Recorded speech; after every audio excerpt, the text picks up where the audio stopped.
Hello guys, welcome back to my channel and enjoy this fanfic part 1. Now let's start the fanfic. Walking back towards his apartment, Naruto pushed the thoughts away. He still had a small crush on Sakura, if that. He knew that it was a long shot from being called love, and the only reason he made it seem that way was to keep up appearances. He wouldn't turn down a date anytime soon, but he wasn't going to keep letting her hit him either. Being obsessed was something that he would like to leave to fangirls, and he was far from a masochist as well. Entering his apartment, he looked at the various cups or insta ramen strewn over the foyer. It was the only dirty place in the apartment, which was just a show to those who were at his front door. En contraire to popular village beliefs, Naruto was not a dead last. He was far from an idiot, albeit he didn't have as much knowledge as others due to the teachers sabotaging his learning at the academy. He had taken it upon himself to learn as much as possible on his own, and because of this, knew things that others his age shouldn't have known. He wasn't weak. He'd be damned if he said he was ready for Chunin though. His skills were lacking greatly, and he had to admit that most of his accomplishments were based on dumb luck. Note: pretty much it's canon Naruto, but with the insight to know his strengths and weaknesses. Asterisk. He knew that a certain Hyuga had a crush on him. Come on, when someone stalks, follows you around damn near every day, you're liable to notice them at least once. The only problem was that Naruto didn't want to get too close to her. 1. If he did, the villagers were likely to start treating her the way they treat him. 2. If he got with Sakura, the villagers would treat her the way they treated him. Oh, would he enjoy watching that until he developed actual feelings for the girl. 3. She kind of creeped him out. Past that, he just wanted the girl to be happy. So far, she was content with just watching him train. Walking into his room, he pulled off his horrid jacket and flopped onto his bed. He flared a hand sign, creating 3 clones. Go train or whatever the you do while I'm sleep. Come on boss, you should actually try to train too. You're never going to get stronger this way. One of the clones said. Yeah boss. You want to prove everyone wrong, don't you? Quite procrastinating and get off your lazy. The second one responded. Naruto rolled over on his bed. If it weren't for the fact that you were me, I'd tell you to go yourself. But I don't feel like masturbating right now, and I'm already feeling silly for arguing with myself. He waved the clones off, who only looked at him sadly. Because they were him, they knew what he was feeling. Kakashi hadn't really taught them much of anything, just like the academy. Now they were going to be put into the Chunin exams. Naruto knew it was only for Sasuke. Kakashi knew perfectly Naruto and Sakura were nowhere near ready for the Chunin exams, but Sasuke was probably. All their sensei had done was set them up for humiliation, and ultimately failure. A deep chuckle inside of Naruto's mind made him wince. Priceless. You should see the look on your face. The booming voice of the QB laughed at its container. Go choke on it, furball. Naruto spat back, entering his mind. My, pretty feisty today, aren't we? What happened to having a mutual relationship? Naruto dug in his ear. You're the one that keeps bugging me, damn it. We agreed that you wouldn't be evil and I'd listen to your advice here or there. Yes, nowhere does it say I can't annoy the living shit out of you. Also, you haven't been listening to a word I've been saying recently. The fox's red eyes narrowed at the blonde, sending a shiver up his spine. Even knowing that the fox was one of his word, Naruto could never forget that it was also a dangerous machine. If it wasn't for the seal, he wouldn't have anything to do with the creature. But not being able to escape his fate as a Jinchuriki, Naruto opted to make peace with the beast, or as close to peace as he could get. The fox wasn't downright evil, but a hell ride from even being remotely good. When not being evil, it was just being annoying as all hell.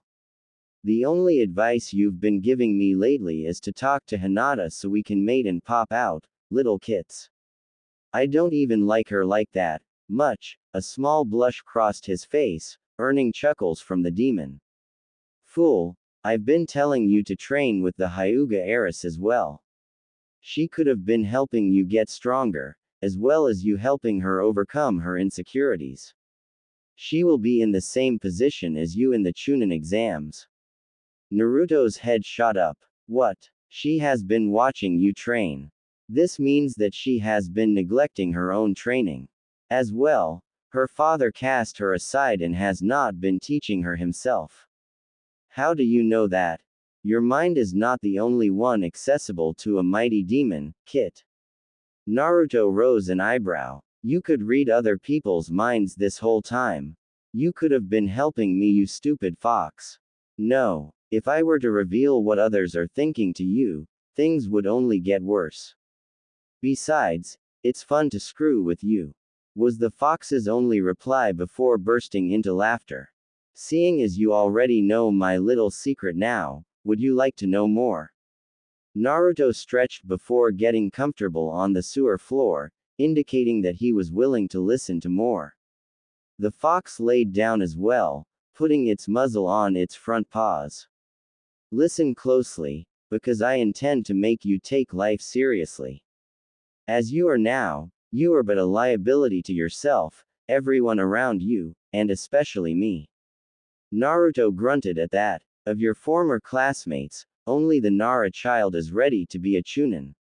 His brain more than makes up for his lack of physical strength, though with his clan's stronger moves, that won't matter for long. The Inuzuka, Akamichi, Aburame, and Uchiha are ready physically.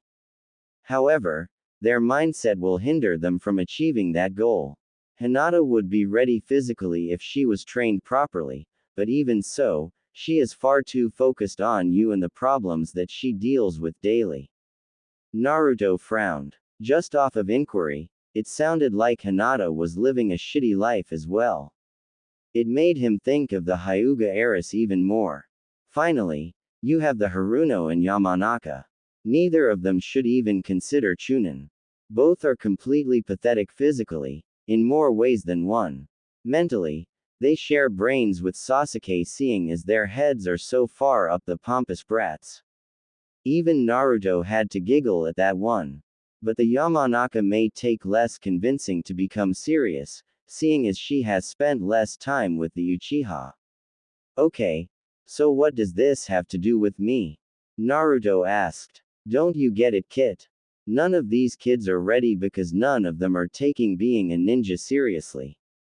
They are either latched onto their Jonin senseis, or dealing with problems the way children would, which is relying on others. None of you, outside of the Nara, has the mindset of taking your future into your own hands seriously. Do you truly wish to become Hokage? Of course. Naruto shouted. Then take a page from your father's book and get serious. The fox boomed. As silence filled the area, it looked at Naruto. His mouth hung open and his eyes stared straight forward. The Kyuubi rose an eyebrow for a split second before it realized the mistake it had just made. Crap. You knew who my father was? Naruto asked, just above a whisper. The fox sighed and leaned up, stretching as it did. Of course I know who your father is, Kit. He was the one who sealed me inside of you. Just like that, pieces of a puzzle fell into place. When Naruto had learned about the Kyuubi, the third had said it was the fourth that sealed it inside of him. Now looking back on it, he felt stupid for not asking why him of all people. Then even more stupid for not seeing the resemblance between him and his hero.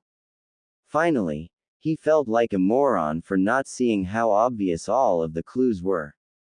In consolation, he could at least say most of the villagers were just as stupid. Why didn't you tell me sooner? Naruto asked, tears forming in his eyes. It doesn't mean as much coming from me as it would have coming from the Hokage. The fox replied, cold-hearted demon, he may be, but he still believed in honor. The honor of telling Naruto the truth should have been reserved for someone precious to him. Naruto held his head in frustration. The fourth Hokage was his father. Okay, it wasn't much of a shock when you did think about all the obvious clues, but it was still an overwhelming revelation. He felt so many emotions at once. Anger, joy, sadness, relief. It all washed over him like a soothing breeze, only to be yanked away by what the QB had just said. I'm not taking being a ninja seriously, the fox watched as Naruto began thinking, knowing that it was rare to see Naruto evaluate anything he had said. You're right. This whole time me and my friends have been sitting here, waiting for things to fall into our laps. The little effort we do put forth is nowhere near enough, especially when we live in a world where death is as natural as breathing. The fox nodded, actually shocked that Naruto had figured it out so quickly. Your father would not be proud of this village as it is now. He added, I know, Gigi is doing the best he can, but he's already old.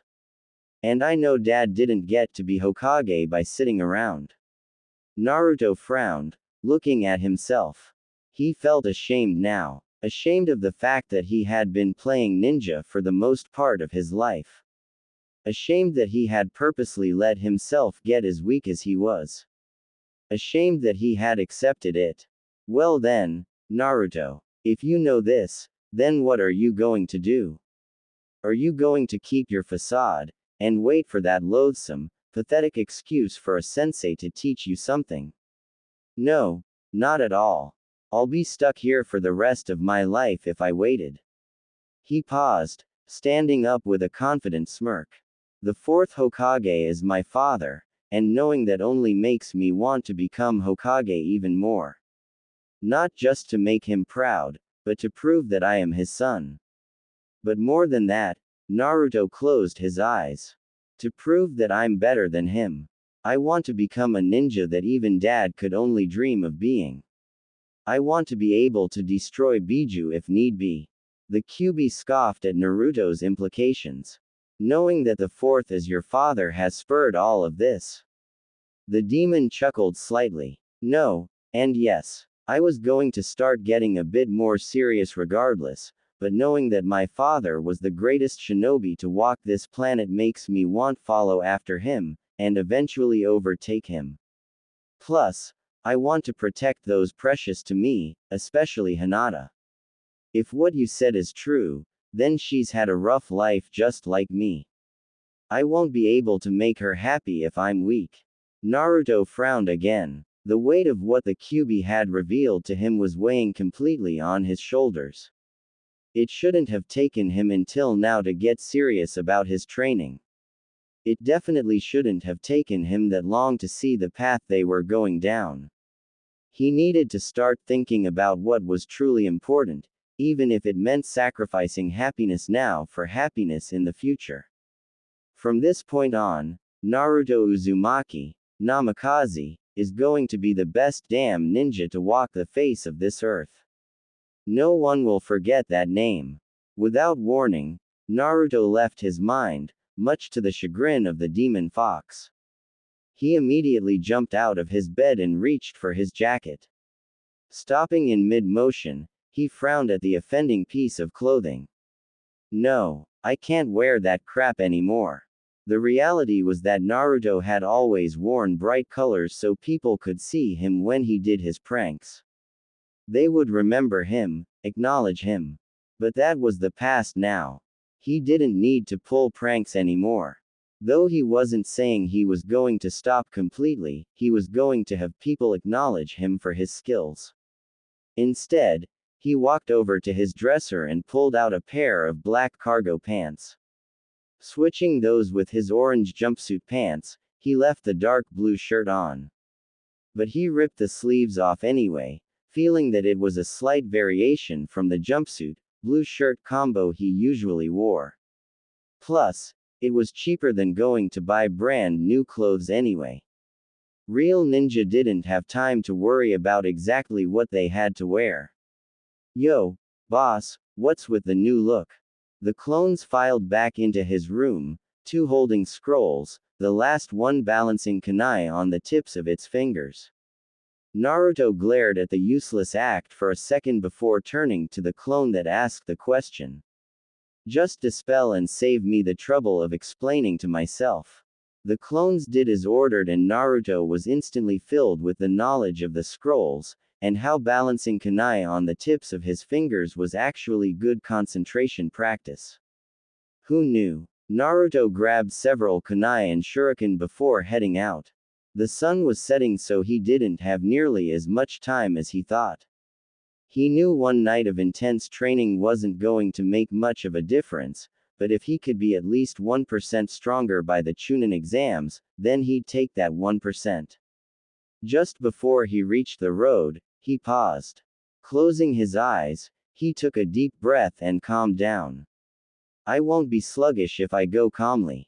He jumped onto a rooftop and began heading towards his team's training field, using large and smooth strides as he crossed the buildings. It didn't take him long to reach field, and he smirked. The entire time he was on alert and even caught one of the villagers throwing something at him while he passed. Normally, he would have missed the little stunt. Okay, so what am I going to do until the morning? How about I show you a little jutsu? The QB boomed in his mind. Naruto rose an eyebrow. You're being a lot more helpful than normal. What's gotten into you? You are getting serious. That's it and that's all. I want you to be strong enough to give me a challenge by the time I escape and destroy everything. The QB chuckled as Naruto grimaced. Hey, no evil talk. Now what's the jutsu you're gonna show me? Naruto closed his eyes as the demon sent an image of a shadowy figure standing in a clear field. The man was surrounded by enemies and they all had weapons. The name of this technique is the Tatsumaki Renpatsu. Tornado Barrage, it's a move the fourth, your father created. Naruto remained silent and watched the scene. The person waited until all the enemies were close to him. Suddenly he spun, whipping up a large gale that quickly formed into a small twister. The enemies were ed up and the person seemed to be flashing in and out of the twister, slashing the enemies with a katana. I can't do that, Naruto said bluntly. For one, I didn't even know I had a wind affinity until just now. So I won't be able to use anything wind related until I get at least a week of training in. Even more, Dad was known as the Golden Flash for a reason. I can't move that fast, so I wouldn't be able to attack my opponents while they're in the tornado. The QB smirked at Naruto's conclusion. It also reminded him that he was still young. Kid, you have shadow clones. You can get 1 month of training in a night. As for the speed, use your clones here too. All the blonde could do was sigh.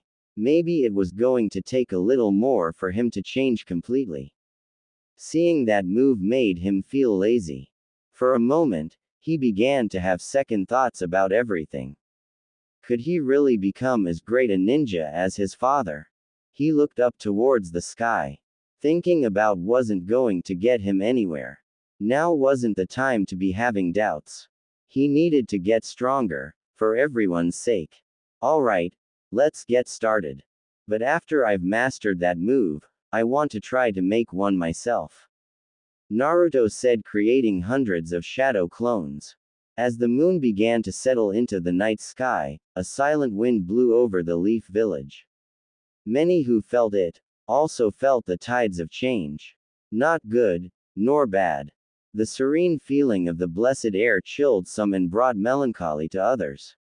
It was the last night Uzumaki Naruto wore his mask.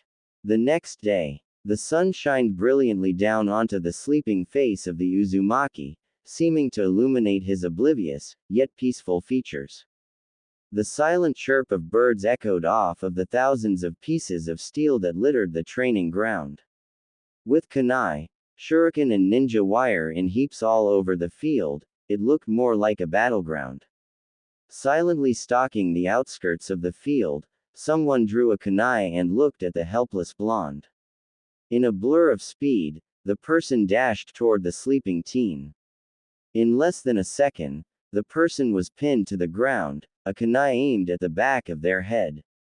Haha, wake up, call boss. The clone said nervously as Naruto held its arm behind its back. Good work, Naruto said before dispelling the clone. The clones had been trying to get the drop on him ever since training had ended earlier that morning. He had intentionally left one alive to see what it would do. I wonder if this falls under suicidal tendencies. Naruto looked around at the field, stretching and yawning. He had only gotten about an hour of sleep, but the thought of how much he had progressed just by using shadow clones brought a smile to his face. He wasn't sure if he was ready to take on the Chunin exams just yet, but he was sure that compared to the Naruto he was the day before, he was ready to give it a shot. With the flare of a hand sign, the kunai and shuriken vanished in puffs of smoke. He walked around and collected the real weapons before heading back towards the village. Taking a deep breath of fresh air, Naruto smirked sadly. It felt like the first real breath of air he had ever taken. It saddened him that he could have changed at any time but chose not to. Shaking his head, he decided to no longer dwell on the past. He needed to look towards the future, or he'd never be able to make it better. The sound of a child crying caught his attention and he rose an eyebrow. Hey, leave Konohamaru alone. Sakura's voice was heard several seconds later. Naruto groaned and walked towards the area where the sounds were coming from. This little brat needs to watch where he's going from now on. A teen wearing what appeared to be a full-body, black cat pajama suit and makeup held the little boy up by the scruff of his shirt. Moegi and Udon stood behind Sakura helplessly, and Sakura stood there screeching like a banshee. Come on, Kankuro, we don't have time for this. A sandy-haired blonde with a fan on her back said in annoyance. She was looking around nervously as if expecting someone to show up at any moment. Naruto sighed again. He hadn't wanted anyone to see him until the Chunin exams had actually started. Hey, drop the kid before I make you. Naruto said as he walked around the corner with his hands in his pockets. Naruto, Sakura called, actually a bit excited to see her teammate. That excitement turned to curiosity as she noticed his new attire. What did you say, brat? Kankuro said, glaring at Naruto. Come on, boss, teach this pajama-wearing freak a lesson. Konohamaru called, still struggling against the older Genin's grip. I said drop the kid. Naruto's voice was right in Kankuro's ear. A shadow clone stood right behind Kankuro, holding a kunai to his neck. We don't want any trouble, especially right before the Chunin exams.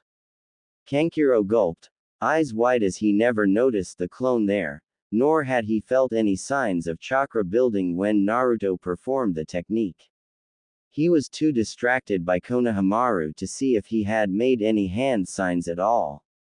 Kankuro prepared to release Konohamaru, but before he could, a small rock hit his hand. Everyone's gaze, save for Naruto, went up into the nearby tree. Naruto scoffed, whispering show off. You should listen to the Dobi. Sasuke said and jumped from the tree, slowly walking towards the group. Sasuke-kun, Sakura cried, swooning over the raven-haired Uchiha. Naruto rolled his eyes and prepared to walk away until he felt a malicious presence. His eyes widened and he turned around. Gaara, Kankuro stammered out, taking a step back from the red head that had just showed up. We were just. Shut up, before you. Gaara spoke monotonously, and Naruto could see the kids tremble visibly.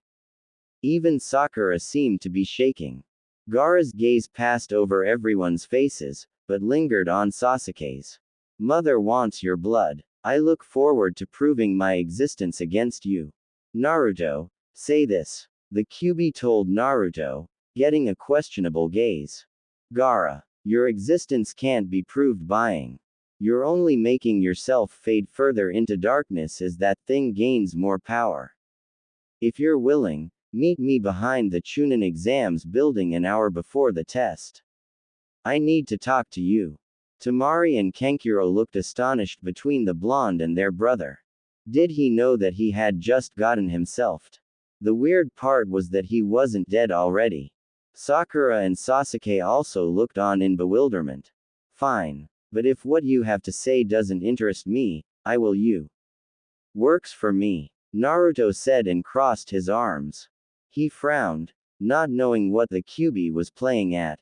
The Sand Trio walked away, Temari and Kankuro giving nervous glances back at the Leaf Nin. Hey boss, that was cool. Konohamaru exclaimed. Naruto smiled down at him, but quickly frowned as Sakura opened her mouth. Not as cool as Sasuke-kun. All present, including Sasuke, sighed. Naruto-senpai, what's with that new look? Moegi asked, head to the side in curiosity. Udon and Konohamaru seemed to want an answer as well. Once again, Sakura made her opinion known. Yeah, Naruto baka, why does it look like you're on your way to do laundry? She stifled her own snickers. To answer your question, Moegi, real ninja don't have time to worry about appearances all the time. As long as what you're wearing makes it easier for you fight, then it doesn't matter what you wear.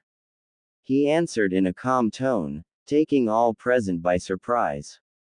Now, I'd love to stay and get reacquainted with my team, but I've got a little more training to do before the exams tomorrow. Jane. With the wave of his hand, Naruto walked away from the stunned group. Lucky for him, he was good at predicting the stupidity of his teammates. Neither had wondered how he was able to get the drop on Kankuro several hours ago. So of course they wouldn't have thought too much about him actually going to train. He figured Sasuke just didn't care, with that whole superiority complex of his, and Sakura followed him blindly with that whole obsession complex of hers. Also going by things that he was good at predicting, he expected Hinata to be finishing her team training and being on her way to stock, watch him. He stood up, wiping sweat from doing push-ups. He turned towards the stone pillars where he knew Hinata was hiding. She was most likely watching with her Byakugan. Chuckling, he pretended not to notice her, creating several clones before taking a fighting stance. He was used to it, and under the watchful gaze of the Hyuga heiress, Naruto felt he could train in peace. No one would come to disturb him without Hinata noticing, and when he felt her lower her chakra, he would know something was up. After several minutes of light sparring, Naruto finally stretched and looked directly at the pillar. Hey, Hinata, you can come out at any time if you want to practice before the exams. A small squeak was his only reply. He chuckled, holding back full-blown laughter and walked towards the starry-eyed girl. She blushed profusely, amazed that her long-time crush had known she was there. She looked up at him, wondering if it was the real Naruto. For reference, Hinata Hyuga was, and still is, the shyest girl to walk the Hidden Leaf Village. So as the image of her crush, puppy love or not, seemed to descend from the heavens themselves, one could only imagine that the girl was completely, utterly, speechless. As the gears in her head cranked into overdrive to prevent the pre-teen from falling back and most likely smacking her skull onto hardened soil, she let out what Naruto could only describe as a pleasure-filled moan of bliss known only to those who have felt complete in more ways than one, yet contained all the virtue of an angel. As overdramatic as it seemed, it was exactly what happened. Naruto-kun, he's talking to me. The only thought that crossed the princess's mind, of course, was on this trifle event. Naruto, on the other hand, was debating running from the now dream-induced girl. He was currently waving his hand in front of the spaced-out pre-teen's face, hoping that her conscience wasn't on a one-way trip to Obsession Land. Yo, Hinata, wake the hell up, he called, shaking the girl slightly. The girl shook her head before looking directly into Naruto's eyes. And diving right back into the blissful ocean of her mind. Well shit. We aren't gonna make any progress like this. Naruto picked the girl up, carrying her towards a tree. He began to sweat as the girl incoherently mumbled something along the lines of, "Don't stop, Naruto-kun." Setting her down by the tree, he sighed before going to continue his own training.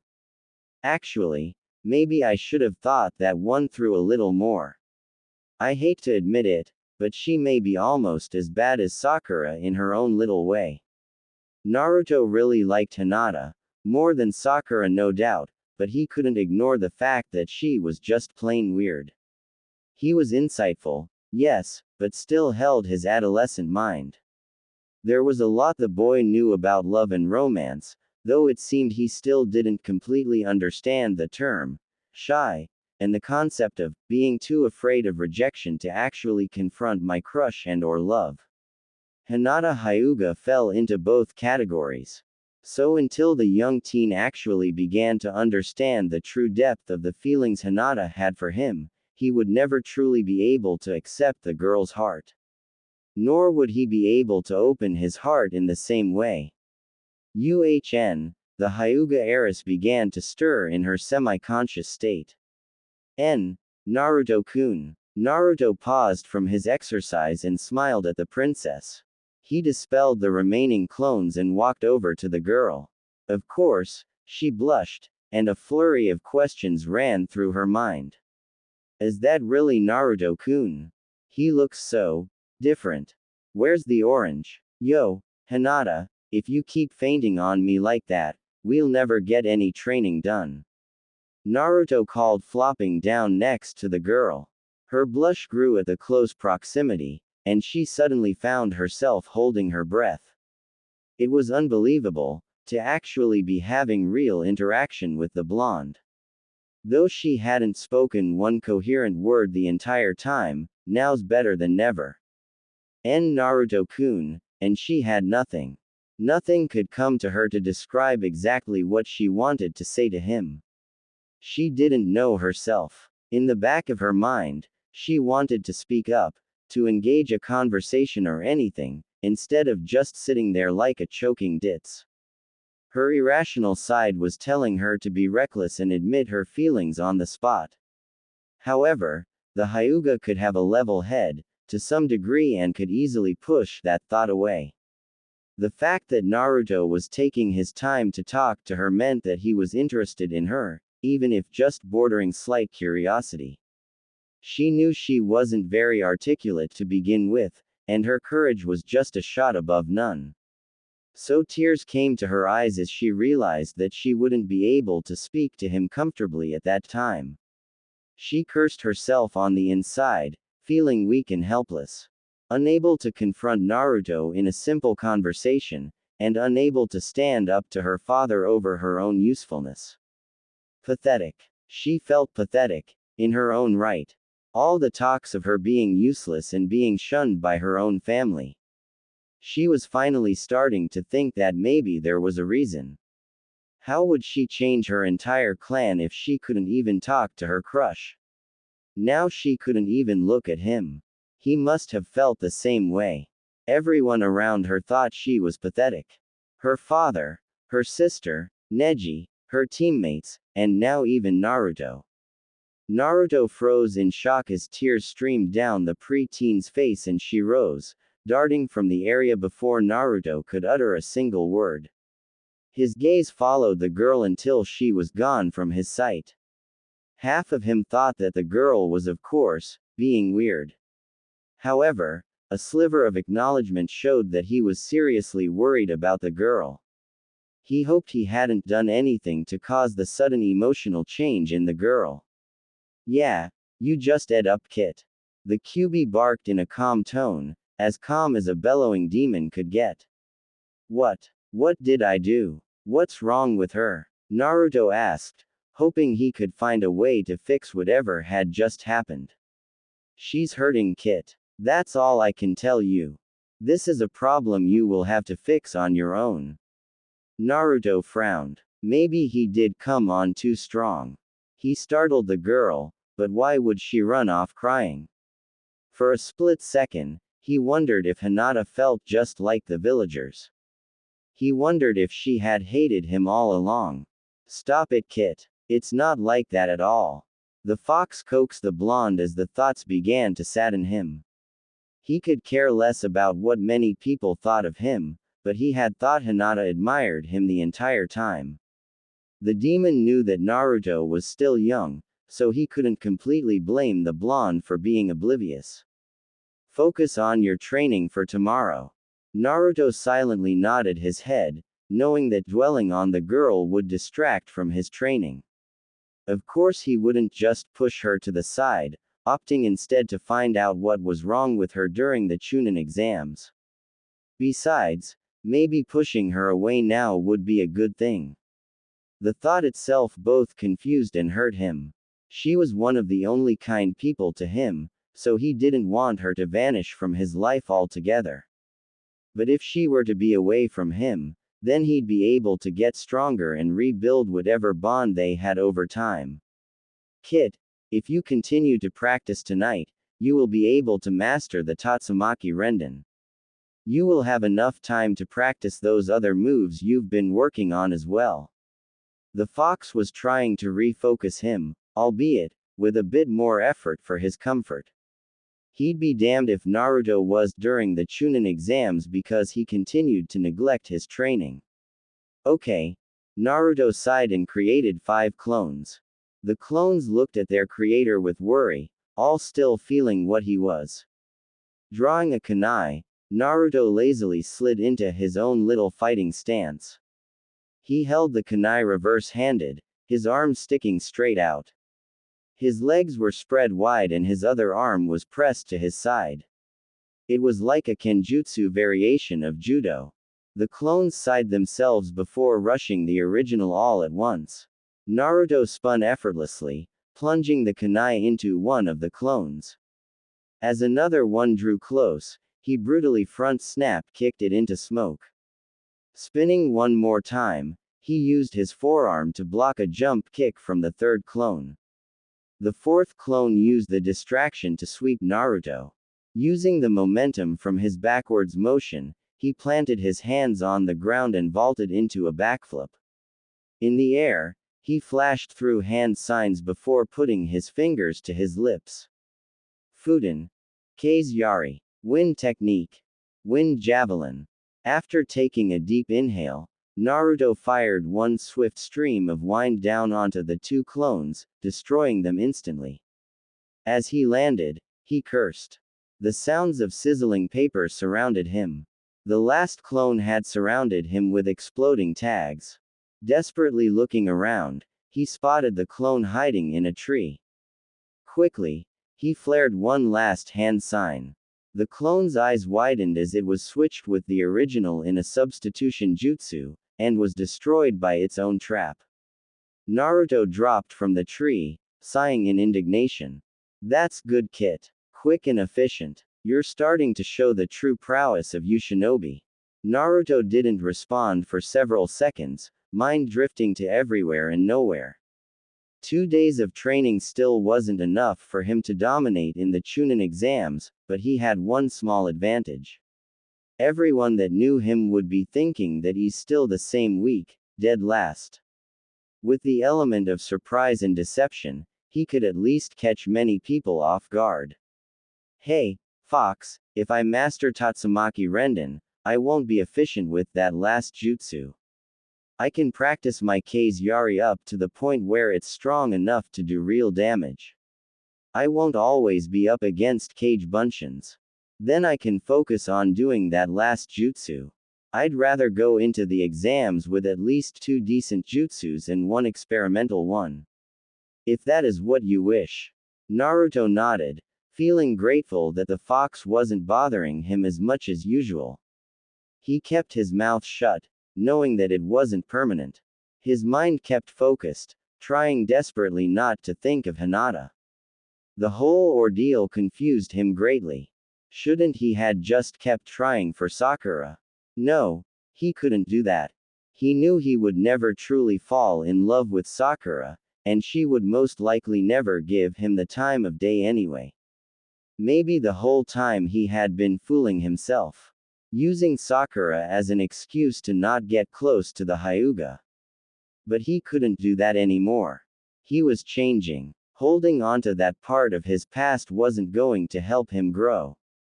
Whoever accepted the new him and respected the old him, they would be part of his future. Several people he knew were already going to be cut from his life. I guess, this is it. Whatever happens from this point on, I can't look back. He created 50 shadow clones and began his final preparations for the Chunin exams. Where the hell is he? Sakura's piercing voice roared from in front of the academy. Many participants entering the building gave the girl a deadly glare before continuing on their way. Sasuke grunted in annoyance at both Sakura's shrieking and Naruto's tardiness. Maybe Kakashi-sensei's rubbing off on the dobi. He huffed. Thinking back to the day before, he remembered his teammates saying he was going to talk to that red-haired kid behind the academy. Sasuke had shown up, hoping to catch the conversation, but the two only seemed to be standing there, staring into each other's eyes. It freaked him out for the most part, because they stood in place, unmoving for a half hour. Then they parted ways without a word, plunging the raven-haired boy into confusion. Naruto Baka, where've you been? Sakura screamed, bringing Sasuke back to reality. Naruto had the same attire as the day before, though cleaner. His gaze was down and his attention seemed to be far from the Chunin exams. Even Sakura's voice wasn't enough to bring the teen out of whatever thought he was having. Dobi, what's the deal? Sasuke prodded. Naruto slowly looked up, a look of worry on his face for only a second before it was replaced with a passive look. Nothing. Has Kakashi-sensei shown up yet? At your service. Kakashi appeared in a swirl of leaves, I smile in place.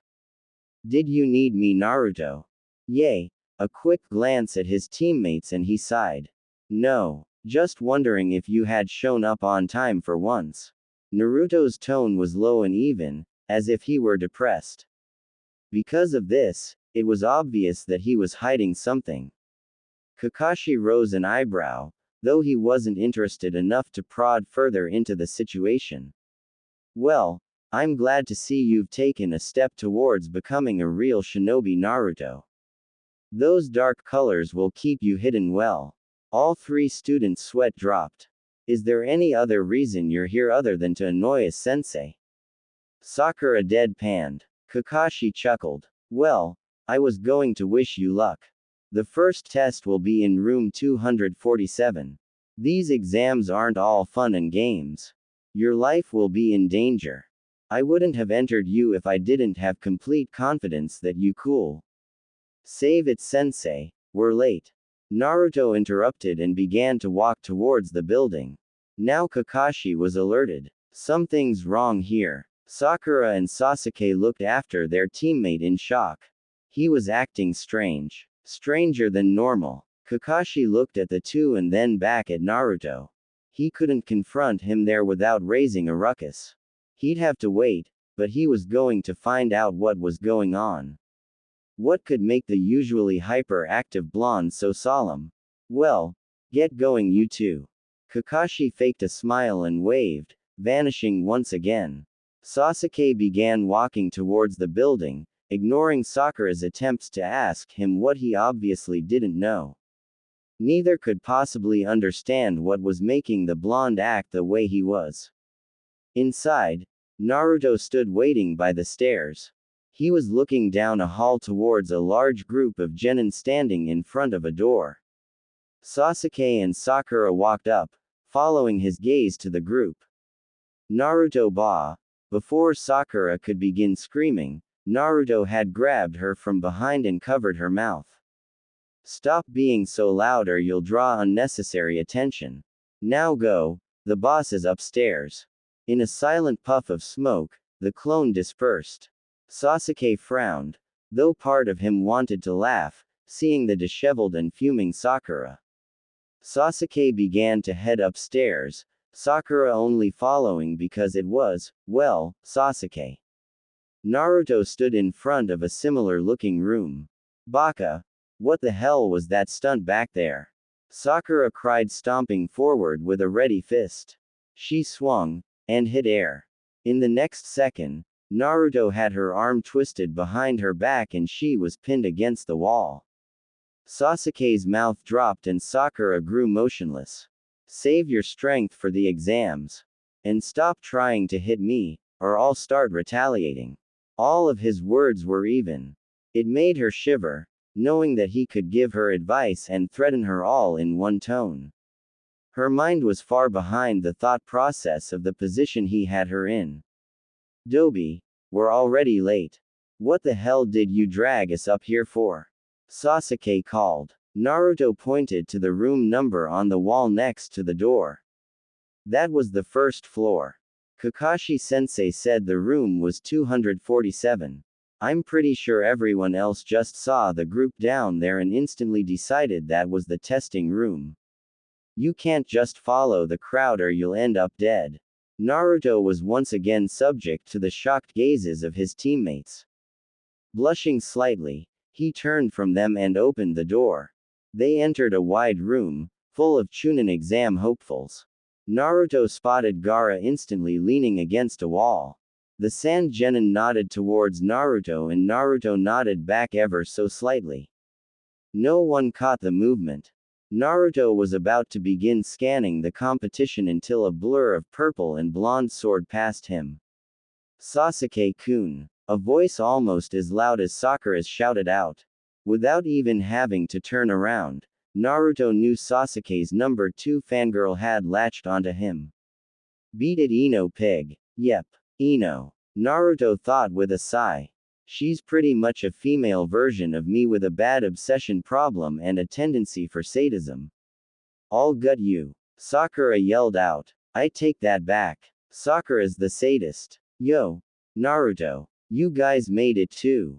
What's with the new get-up? Shikamaru lazily asked while lazily trudging forward, showing the world exactly how lazy he was. A few steps behind Shikamaru was his forever-eating friend, Choji. This team, together, was a force to be reckoned with, Naruto knew. With Shikamaru's brain, Choji's brute strength, and Ino's, well, loud annoying voice, they would definitely be an obstacle were they to come across each other. On nice terms, Naruto had his exact opinions about all three. Shikamaru was the coolest person he'd ever met, hands down. Lazy as all living hell, but everything he did do, he made it look effortless. Plus the pineapple-haired teen was also one of the only nice people to Naruto. They were good friends. He wasn't sure if he could beat the Nara in a one-on-one due to his superior tactical thinking. Choji was jolly. That was the only way he could describe him. Mainly for the fact that Choji tried to smash Naruto every time he called him fat. They were friends because of Shikamaru, though they did have a few things in common, aka Ichiraku's ramen. Without knowing what type of training he's been through, Naruto didn't know if he could win. But if Choji hadn't worked on his speed, then Naruto would have no problem. Ino. He almost rolled his eyes thinking of the girl.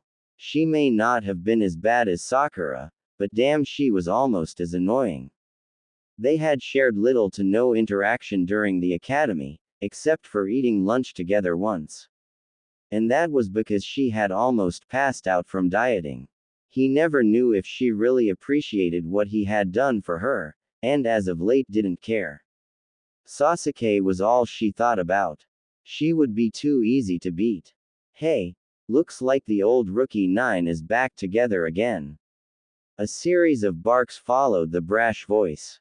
Kiba and Shino walked towards the small group, Akamaru in its partner's jacket. Yo, it's dog breath and Akamaru. Ino called happily. Kiba scowled at the blonde. Hey, where's Hinata? Choji asked. Naruto's eyes widened and he looked around, noticing that she was indeed missing. She said she would await seeing everyone until the exams have started. She has undergone a change, you could say. Shino spoke in his usual monotone. What do you mean? Naruto asked, speaking for the first time since entering the room. Several of the genin jumped. Whoa, Naruto, is that you? Kiba asked. Naruto ignored the boy and looked at Shino for an answer to his question. It is hard to explain, Uzumaki-san. Please await the exams to see for yourself. Naruto frowned, hearing the saddened tone in Shino's voice. In the back of his mind, he had a feeling that whatever was wrong with Hinata was his fault. Naruto, what are you wearing? Ino asked, actually detaching herself from Sasuke to his and Sakura's delight. Just normal clothes. Nothing flashy, he replied. Naruto walked away from the group, leaning on the wall. This brought up questions in all of the genin's minds. Naruto didn't care for the looks, though he did catch Shino looking for a split second longer than the rest. Shino had what could be called a silent friendship with Naruto. Until recently, he never knew what the boy was feeling. But now, just looking at small body movements, Naruto could tell what the bug user was feeling, if only slightly. With his clan's techniques, Shino would be a big problem. He wouldn't be surprised if he had already put a bug on every single last participant in the room already. Kiba was almost just like the old Naruto. The only difference was that he actually had his own strength to back up most of his words. And he was 10 times wire. Actually, he was wire now than he was in the academy. They were good friends in the academy, but now, Kiba had followed the crowd. He was underestimating Naruto too. Because of his brashness, he would be a mediocre challenge, a little more than a warm-up for Naruto. Naruto frowned as the last person was Hinata. In the academy, she had won every single sparring match against the girls. Actually, she only ever lost to Sasuke. Outside of that, he didn't know any of her skills. He cursed himself, starting to understand why he should have been training with the girl. She was far too timid to actually utilize any of her latent abilities. But Shino had said she changed, and the way he spoke meant it was for the worse. Hey, you guys should be a bit quieter. You'll bring unnecessary attention to yourselves. You're making it obvious that you're new to the exams. Naruto looked up to see a gray-haired older teen talking to his friends. He didn't move, analyzing the newcomer. Something just didn't feel right about the teen. Naruto could have sworn he smelled snakes all around the boy. In his musings, he found out the teen's name was Kabuto. Gotta remember that. I've never seen him around the village at all. Maybe he's. Naruto's thoughts trailed off. The sound of vomiting brought him back to his senses. Kabuto was on his knees, coughing up whatever had just occupied his stomach. A sound ninja wrapped in bandages stood over him. Naruto ignored what was happening, taking this time to move closer to the sand team since everyone else's attention was on his group. Pretty cold of you to ignore your friends like that. A female voice stopped Naruto in his tracks. Pretty cold of you to ignore your teammates in the midst of so many enemy ninja. Naruto called back, turning to face the girl. She was the sound kunoichi that had come with the other two. She had long dark hair and wore camouflaged pants. Why aren't you over there with the rest of them? She asked with folded arms. Why do you care? We aren't gonna get answers if we both stand here asking questions. The girl said with a smirk. True. To answer your questions, I have other things to do than entertain anxiety-driven children. Now how about you answer my question? Naruto smirked back at the girl. I care because you're actually kind of cute. I'm flattered and impressed that you'd be so straightforward with an enemy nin. We're not enemies until the exams start, right? Besides, you seem different. Her face became serious. How so? Naruto asked, tensing at the statement. I don't know. Something about you is familiar. Kin. Get your over here. One of her teammates called. Shit. Got to go. I look forward to seeing you again. She said with a wave and ran to her team. Fox. Should I know that girl? No. However, you are more connected to her than you know. When the time comes, I will reveal why to you. Naruto didn't pry further. He knew that the QB was trying to keep him focused on the exams, so he would worry about the kin girl later. Seconds later, and the proctor for the first part of the exam had entered the room. Morino Ibiki, head of the T&I division of Konoha's Anbu. He informed the genin that the first part of the exam was a written portion, consisting of 9 questions, and in the end a final 10th question. The genin began to file into another classroom, taking assigned seats. Naruto sat down at 4C and looked around the room as more and more people entered. Wolf whistles drew his attention to the back of the room and his eyes widened. Hinata walked down the row, her winter jacket nowhere to be seen. She was left in her black short-sleeved undershirt and her black ninja pants. Holy! Her rack is huge. Naruto's jaw hung open, getting snickers from several of the ninja around him.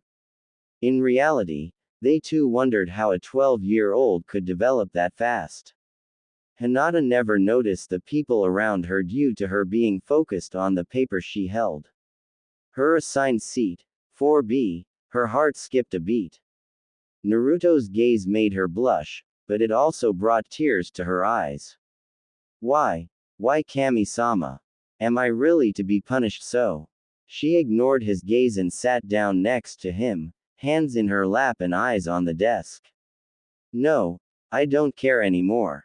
Hi, Hinata, Naruto stammered out.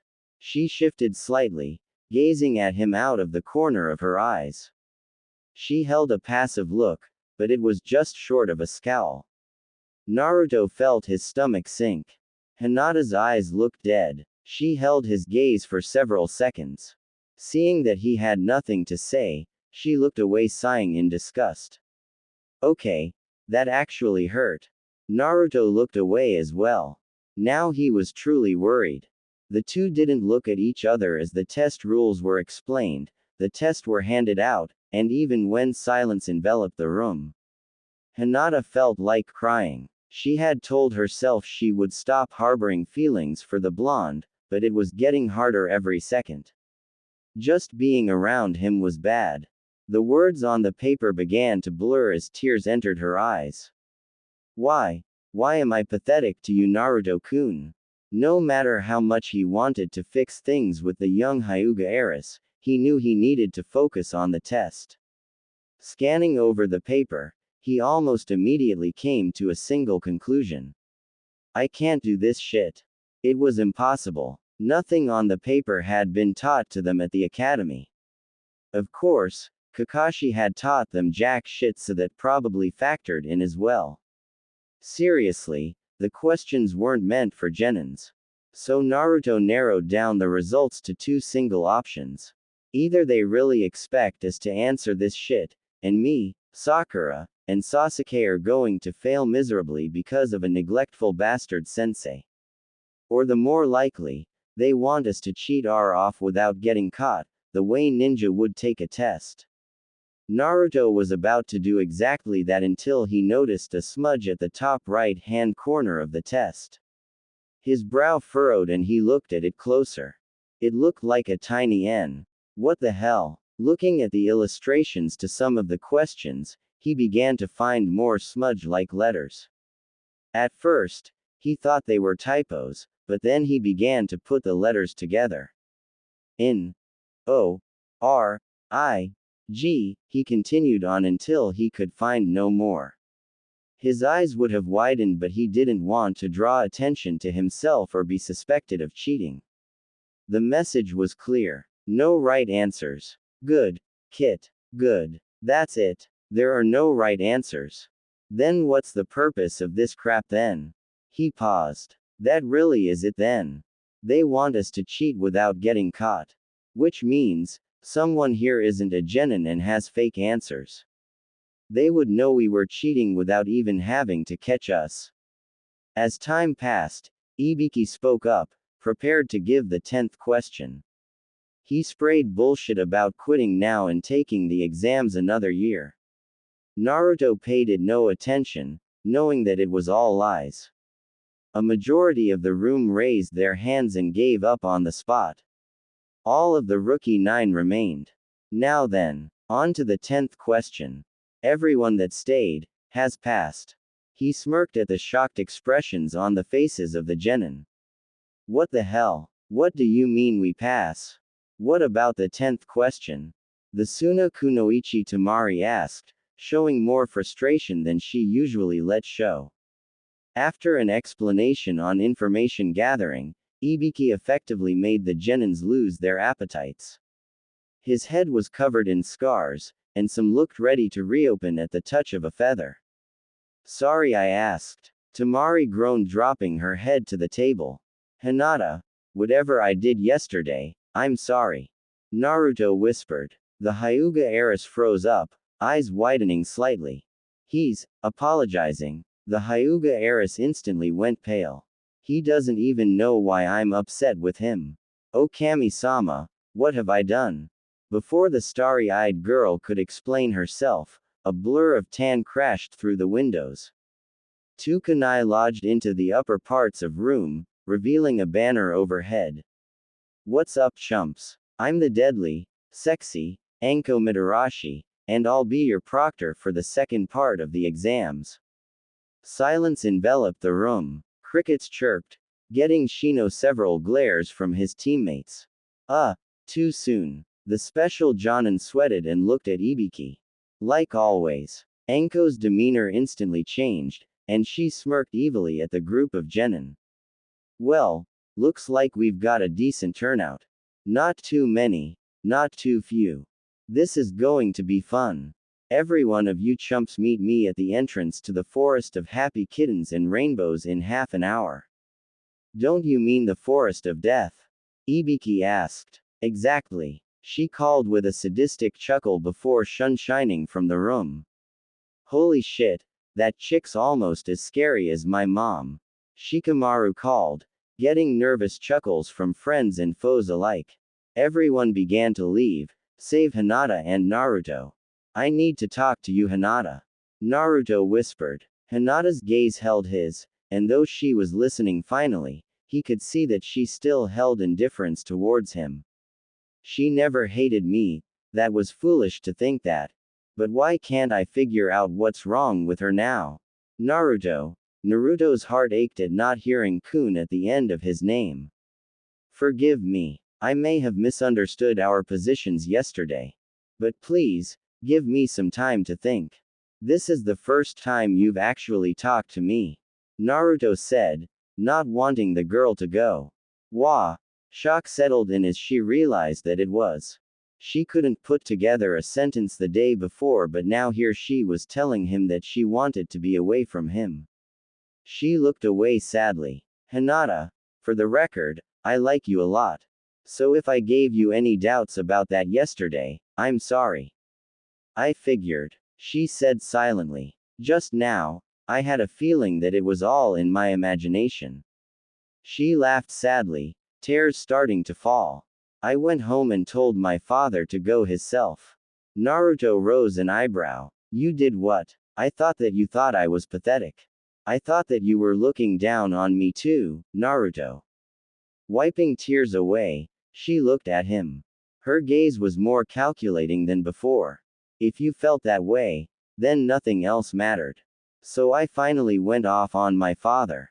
And you know the funny part? He acknowledged me for it. He actually said that I was acting like a Hyuga. Shit. I think she's lost it, Naruto gulped. I started to think then. If acting like a Hyuga was the only way to get acknowledgement, then I should start acting like it.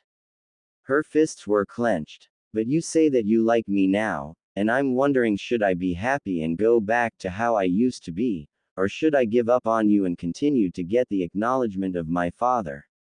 Do both. Naruto said quickly, not wanting an answer to that statement. Hinata looked at him confused. Hinata, don't give up on me. I know I did things wrong, I should have been there for you. It took me this long to figure out that the world doesn't revolve around me. I should have talked to you the moment I knew you were watching me train. The Hyuga blushed deeply, wondering how he could have known the entire time. Be my friend and still get the acknowledgement of your father. If you proved yourself to him last night, then you know that you're not pathetic.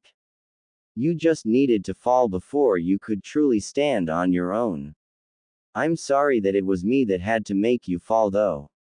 Hinata's mind was developing like Naruto's now. She was thinking more than she used to. So analyzing everything Naruto had just said, she realized where her mistake lied. Naruto-kun, it wasn't your fault. I preemptively thought that you were looking down on me. I know now that you weren't and I'm happy for that. But, Naruto added sadly. He was happy that she wasn't upset with him anymore, but he was sure that she had more to say. You know what I feel about you. Naruto nodded at her statement, a small blush forming on both of their faces. I can't pursue those feelings knowing that I'm only going to make you weaker. I want to get stronger, Naruto-kun, so I can be of use to you and to myself. As of now, her next words would haunt Naruto for the duration of the day. We just aren't compatible. He knew it was true. They both were waking up as ninja, a little too late. They wouldn't be able to do anything with their current conditions. Hinata needed to be able to stand up for herself more and Naruto needed to get stronger. Hinata-chan, I'm not waiting though. I don't want to go about like this. It shouldn't have taken so much for us to start feeling this way. Let's get stronger together, until we are compatible. Naruto-kun, I don't know what the future holds anymore. I had always thought that your determination would make everything better. But my doubts yesterday made that vanish. I can't go back to that anymore, and the reality is that my future is going to lead to more pain. She shivered as the thoughts brought more tears to her eyes. Naruto was respecting her more and more. She wasn't blindly throwing herself on him how he thought she would have done the day before. For the first time, she was thinking of herself over everyone else.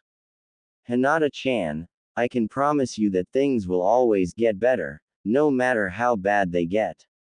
If you want to look towards the future, then take my hand. Naruto said, extending his hand. Naruto-kun, we may not be compatible now, but if we get stronger together, I want to be. He trailed off, a blush crossing his face. Hinata turned red as well and took his hand. Until we're stronger, then we're just friends, she said with a hint of sadness.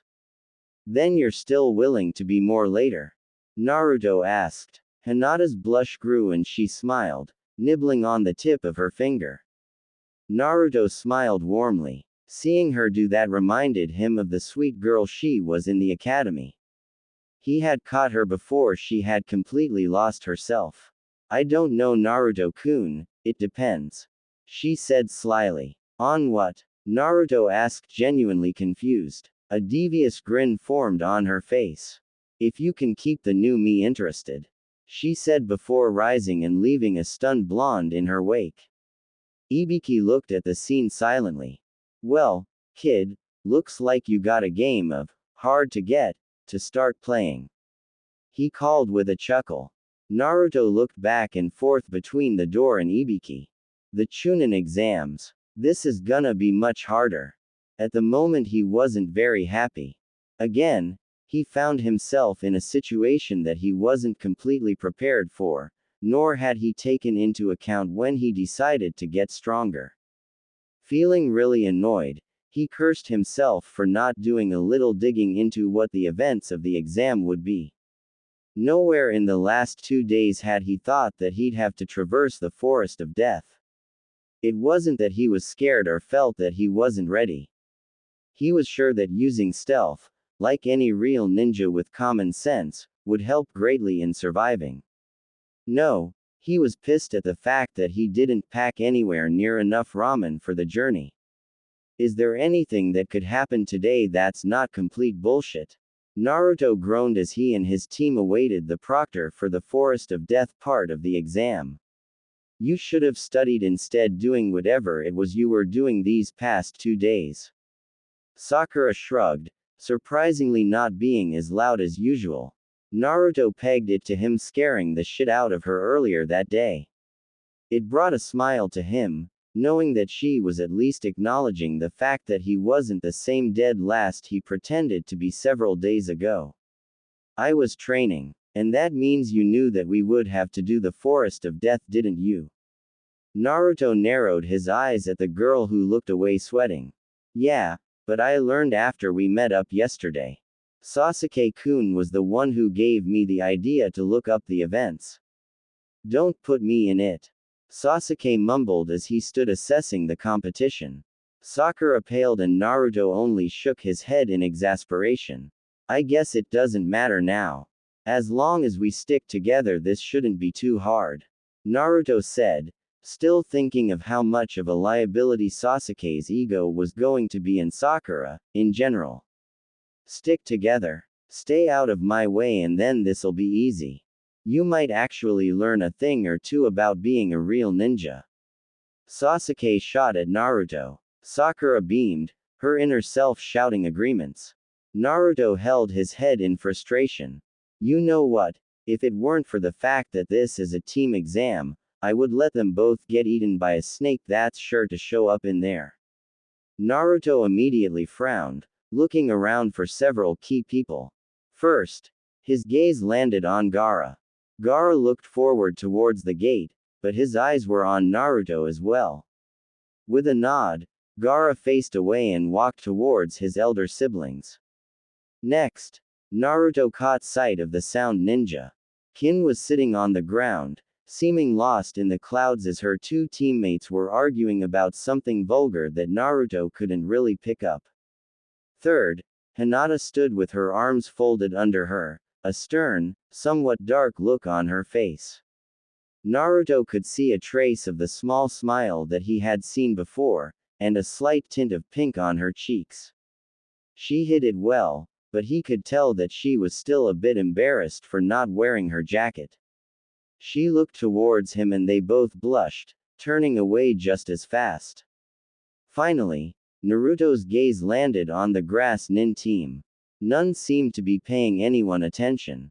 Naruto narrowed his eyes but looked away before anyone could see him looking. A snake in the grass, Naruto thought before sensing something off. A kunai was speeding straight for his face. On instinct, Naruto pulled his own out, deflecting the kunai in the air. With a quick hop and turn, he caught the kunai and held both up towards the throat of the assailant that was behind him. Of course, one Anko Mitarashi stood behind the teen, shocked, speechless. Several gazes about the crowd looked on in awe, none more so than his own teammates. Wow. And here I thought that you weren't paying attention. The special Jonin said with a dark smile. Hey, sorry. Naruto said, putting his own kunai away and holding Anko's towards her. She took it with a smile and then slammed her fist into his gut. Naruto dropped to his knees coughing. Damn, she hits harder than Zabuza. Never point a kunai at me unless you're prepared to use it. She whispered into his ear before licking the tip. She stood and returned to the front of the crowd. Naruto, are you okay? Sakura asked, actually worried for her teammate. However, her gaze slowly shifted as a large amount of ki was radiating from somewhere off to their right. Looking over, they saw Hinata with her eyes closed and a tick mark on her forehead. Her brow twitched and she seemed to be tensed. Naruto's sweat dropped. Well, at least I know she's going to get what's coming to her. After Anko explained the rules for the next part of the exam and handed the students' death waivers to sign, bringing lots of smiles to the more sadistic genin, the students were positioned in front of several of the gates to the forest. A buzzer began to count down, dropping the surroundings into silence, and bringing anxiety to almost all present. Hearts began to race and sweat began to form. Once the last buzzer sounded, all of the participants dashed into the forest, except for Naruto. Sasuke and Sakura slowed to a stop several meters in. Dobi, what the hell are you doing? You've been acting strange, and my tolerance is running thin. Sasuke growled, eyes flashing Sharingan. Naruto rolled his eyes at the Uchiha. You know, I'd be impressed that you just said more words than you ever have in your whole life if it weren't for the fact that your ego is making you think you have a tolerance level. What the hell is that supposed to mean? Sasuke shot back. Naruto sighed. Look, just shut up and wait a minute. Stop it, Naruto. We're just wondering what the hell's your problem. Sakura bellowed out. Naruto didn't entertain the two with a response again. Instead, he created a clone. Get Anko-chan and go to the Hokage ASAP. He said. The clone responded with a hi. Naruto jumped into the trees with his teammates and went right past them. Sasuke and Sakura looked on in confusion and annoyance. What's he hiding from us? Sakura wondered aloud. Sasuke just grit his teeth and growled, following after Naruto swiftly. Outside forest, Anko had watched the whole little scene with mild interest. The blonde kid was proving to be good entertainment. Her curiosity was piqued when he dismissed his teammates and sent a clone for her. She grew a small smirk at hearing him call her Anko-chan. That kid is dead next time I see him. She thought half-heartedly as she chewed on a dango stick. Well, let's go. The clone spoke to her and with a nod, she began to follow it. The kid knew she was listening, so it didn't even need to explain the situation yet. She was finding herself impressed more and more by the genin. If she didn't know any better, she'd think the boy was being influenced by his tenant, but the air of the demon wasn't about him at all. What's the deal, brat? She asked as they began to traverse the Konoha rooftops. There are ears everywhere. Wait until we get to the Hokage, please. The clone responded dead seriously. This put Anko on edge and her mood instantly became serious as well. She looked ahead, a slight frown on her face. Yeah, this kid is definitely entertaining. She didn't ask any more questions and the silence began to unease her. They reached the Hokage office quickly and used the shinobi entrance, aka, the window. Anko-san, Naruto-kun, what is going on? Shouldn't you be at the Chunin exams? The third immediately asked. Don't know. This is a clone of the brat, and he dragged me here saying it was important. Naruto bowed. Forgive me, Hokage-sama, but this is an emergency. The boss. Who? The real Naruto. He met with the one-tailed Jinchuriki this morning. The what? Both the Hokage and Anko shouted together. The clone sighed. Please let me finish. I'll answer any and all questions at the end. The two older shinobi frowned but complied. Anko was sweating, not knowing that there was another Jinchuriki in the village, while Sarutobi was on edge at the fact that Naruto knew about it. As I was saying, he met with Gaara this morning and learned of a certain person who's planning an invasion during the exams. Sarutobi's eyes shot open but he remained silent. Anko sat down, taking in more information than she had been expecting that day. In all honesty, she thought the day would consist of eating dango and watching kids beat the living shit out of each other. The Aikibi has been preventing Gaara from sleeping, threatening to take over him at the soonest possible chance, but the Kyuubi put an end to that. Tension instantly filled the room to the brim. Before you start wondering, no, the Kyuubi can't take control of me. We've come to terms with our fates and decided to make our existence together as least displeasing as possible. Oh, and did I mention he told me who my father was? Anko rose an eyebrow as Sarutobi's pipe fell from his now gaping mouth. Anko narrowed her eyes at the old man. Wait, who's his father? By the look on your face, you knew and didn't tell him. She held a hint of venom, but it wasn't enough to get herself in trouble. The Hokage swallowed and cleared his throat. I believe Naruto has asked us to hold off questions until the end. Don't worry, Anko-chan. My father is the fourth Hokage, Minato Namikaze. The clone spoke nonchalantly, making Sarutobi's head bang into the desk. Anko froze on spot. You say who did the what and the where? Anko stuttered. Isn't it kind of obvious? I mean, we have the same eye color, hairstyle and color. I was born on the day he sealed the Kyuubi into a baby, and it was against the law to reveal who my parents were. It all sort of just falls into place, don't you think? The Hokage began banging his head even harder while Anko just face-palmed, mumbling something about stupid obvious clues. Naruto, please start over from the beginning. This is all so much to take in at once. Sarutobi said, folding his hands beneath his chin. The clone frowned but began to explain everything that happened starting 2 days prior.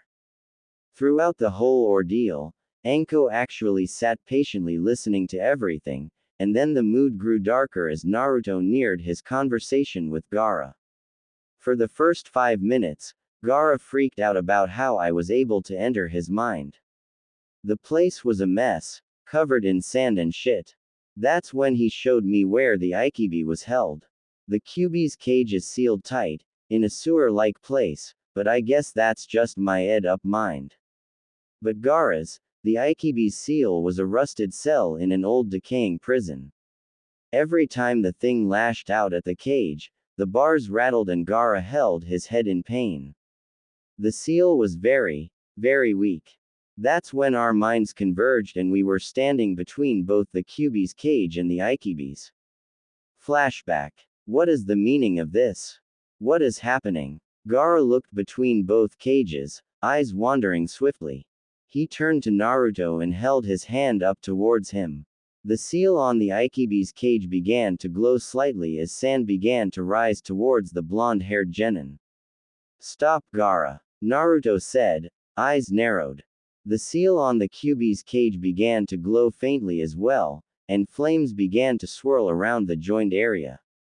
The sand began to burn into glass instantly and shatter. You fool, you cannot face the Kyuubi container inside of his own domain. The Aikibi bellowed in its annoying scratchy voice. The Kyuubi? Gaara asked, eyes growing wide. The nine-tailed demon, you are a Jinchuriki as well. It seems you have lost your touch, Shukaku. You couldn't even sense me when we first met. Pathetic. The Kyuubi laughed. No fair. Why do you have to always be so mean? She yelled, thrashing against the cage and making Gaara drop to his knees. Naruto frowned. What's your problem? He yelled at the monster. Save it, Kit. She's losing her mind. Look at that seal. Naruto gazed at the sloppy kanji and saw that with each strike, it damn near became perfect. He frowned and wondered what was with it. Can you guess the problem here? The fox said, hoping Naruto could evaluate the situation on his own. Naruto began to think, looking at the seal, and then the state of the Aikibi's prison. The seal is poorly done. It's like the person knew how it worked but didn't care for the actual process of applying it. The Aikibi probably saw how weak it was and has been trying to escape ever since. Yes. You saw how the seal on my cage prevents me from moving the bars even an inch. With the taste of freedom so close, she probably figured she could bust out if she tried long enough. Doing so each and every day, just to have that half seal come into effect must have torn at her sanity. So it's not her fault? Naruto asked, starting to feel a little remorse for the beast. No, she's been an annoying bitch since day one. The Kyuubi laughed as Naruto face planted. But he was also impressed. Naruto was using his perceptive nature extremely well, and it was showing the true prowess that made his father famous. Naruto still wasn't the brightest and was still a bit headstrong. His overall progression from 2 days prior was top-notch, but he was still far from achieving his goal. Besides, It wasn't an overnight thing. Oi, Fox, how do we help Gaara? Naruto asked. Help me. Gaara was still holding his head since the monster still thrashed about wildly. Why? Come on, I can see what you're going through. No one should have to suffer like this. If your life was anything like mine, you've been beaten without knowing why, segregated, hated, and scorned by the people you cared about. Worst case scenario, people have tried to assassinate you, right? Naruto spoke calmly, but his gaze held sorrow. You, as well. The Aikibi had stopped thrashing, staring at the scene. It's our fates. And there are 7 more people out there who are going through the exact same thing as we speak. Naruto knelt in front of Gaara and held out a hand. Life is ed up, and as Jinchuriki we have the right to want to crush anyone who comes in our way. Both demons chuckled at the statement, but Gaara looked up at the blonde confused. I'm not saying that's the right thing to do though. Don't you think it'll be a lot easier if you got people to accept you by being you instead of the demon? No offense. Naruto looked up at the Aikibi, who only shrugged. But, after so many years, all I've done is. I'm but a weapon for Suna, they will never see me as more. Gaara hung his head, but Naruto forced him to look up, releasing a bit of ki. Don't start this self-pity shit. I get enough of it when Sasuke gets those moods. Hey, Uchiha PMS, priceless. Shut up, Fox. Like I was saying, you won't ever know what people will think until you try.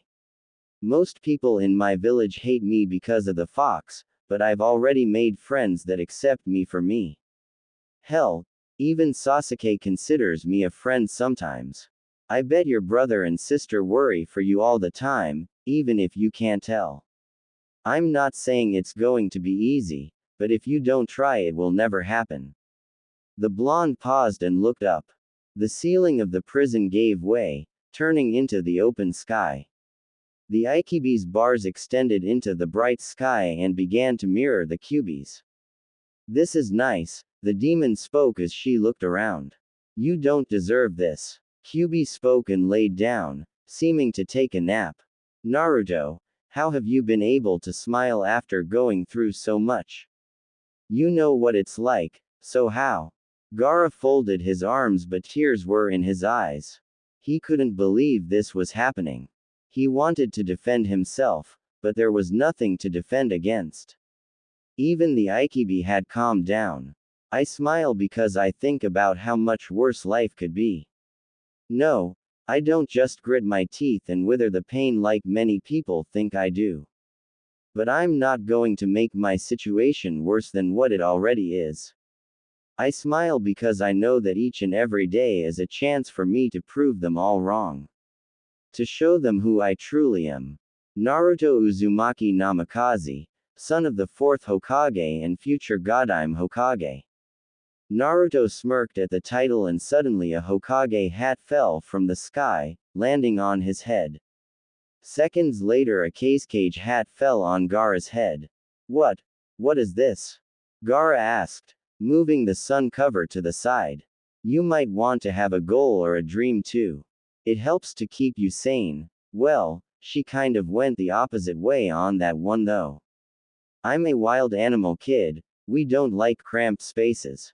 Shukaku grew defensive. Ah, you sure it's not just because me and Hachibi used to stuff you in the Sanbi's shell all the time? Kyuubi joked. Sanbi equals 3-tailed turtle. Wow, Kyuubi, you were always a, weren't you? Naruto deadpanned. S my middle name. I don't know how that should be taken. Gaara said evenly. Naruto spun on heel, eyes widening. Did he just make a joke? Gaara scratched his cheek and looked away. Kit, I would love to sit here and socialize since I truly am enjoying the company, but you have a bit more training to do before the exams.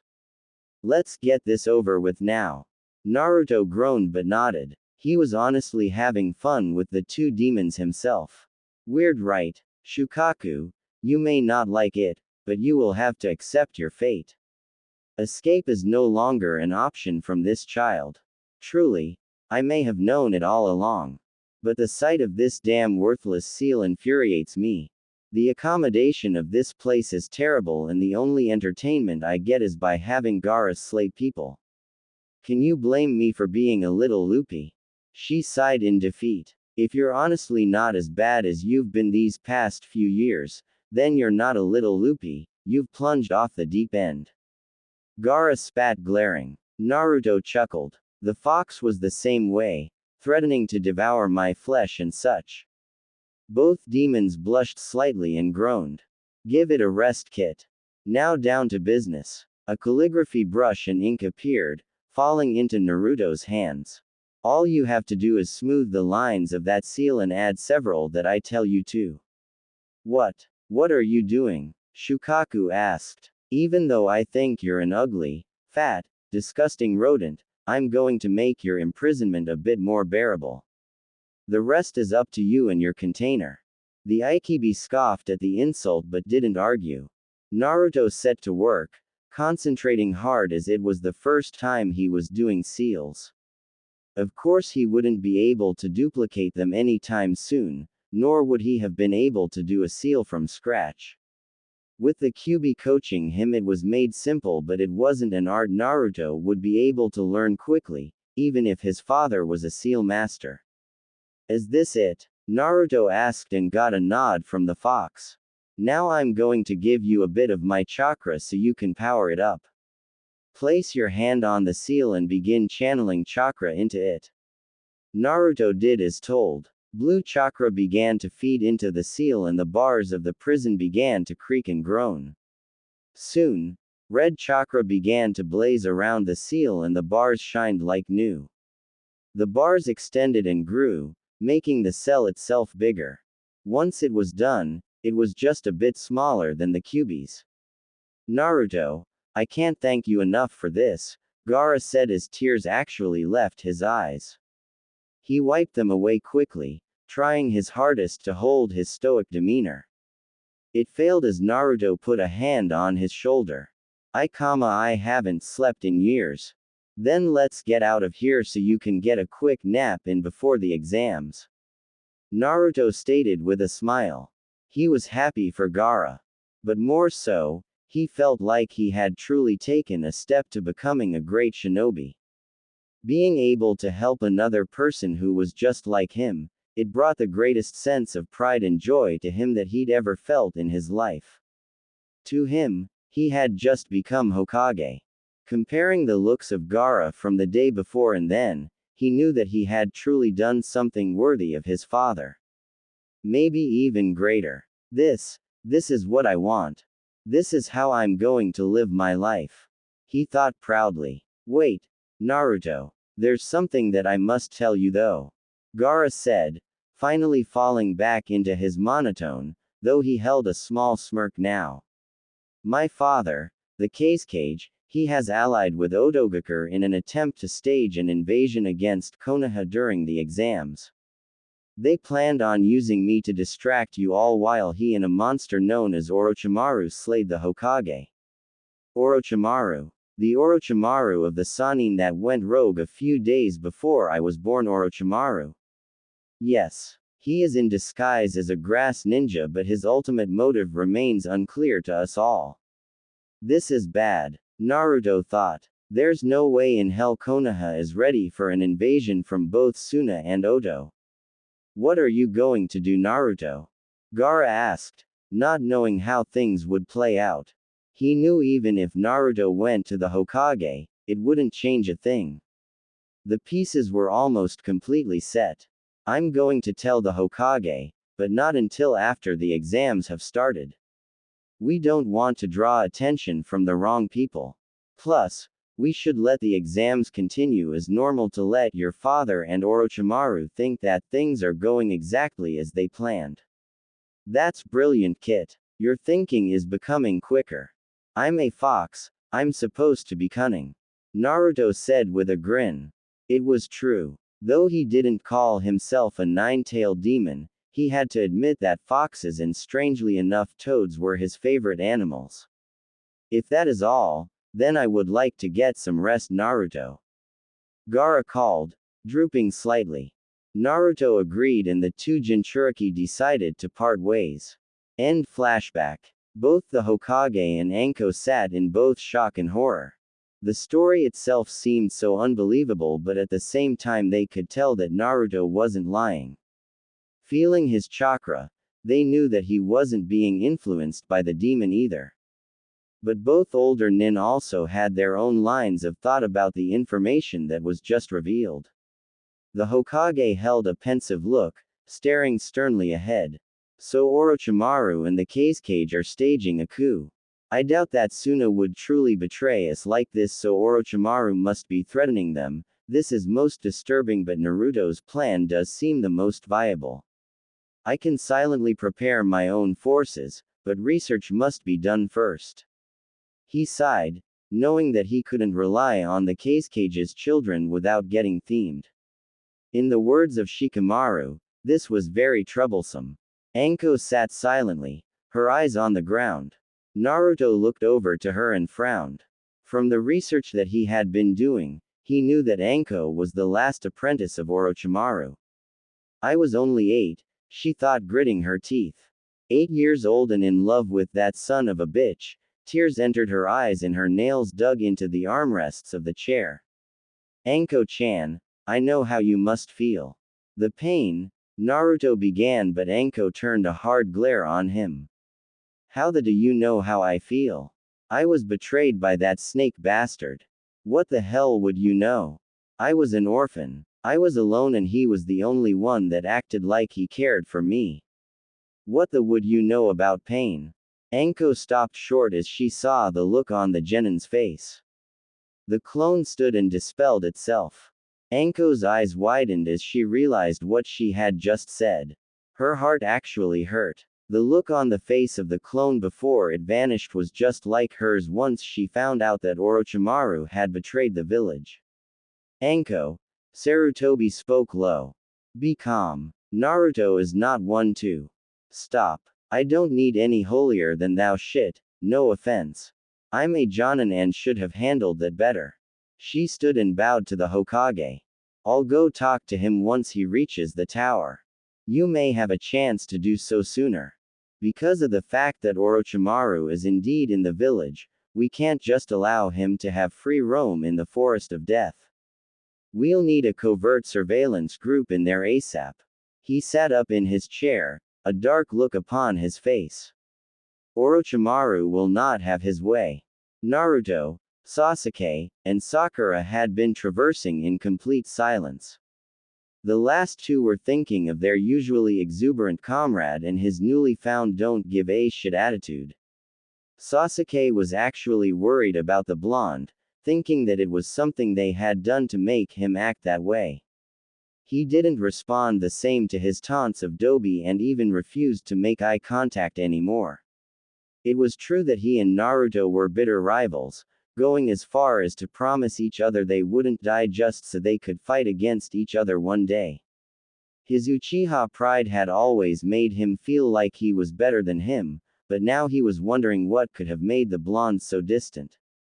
Sakura on the other hand was thinking of how hard she was going to hit the blonde for being socially distant. Though she wouldn't admit it, she liked the way he doted over her.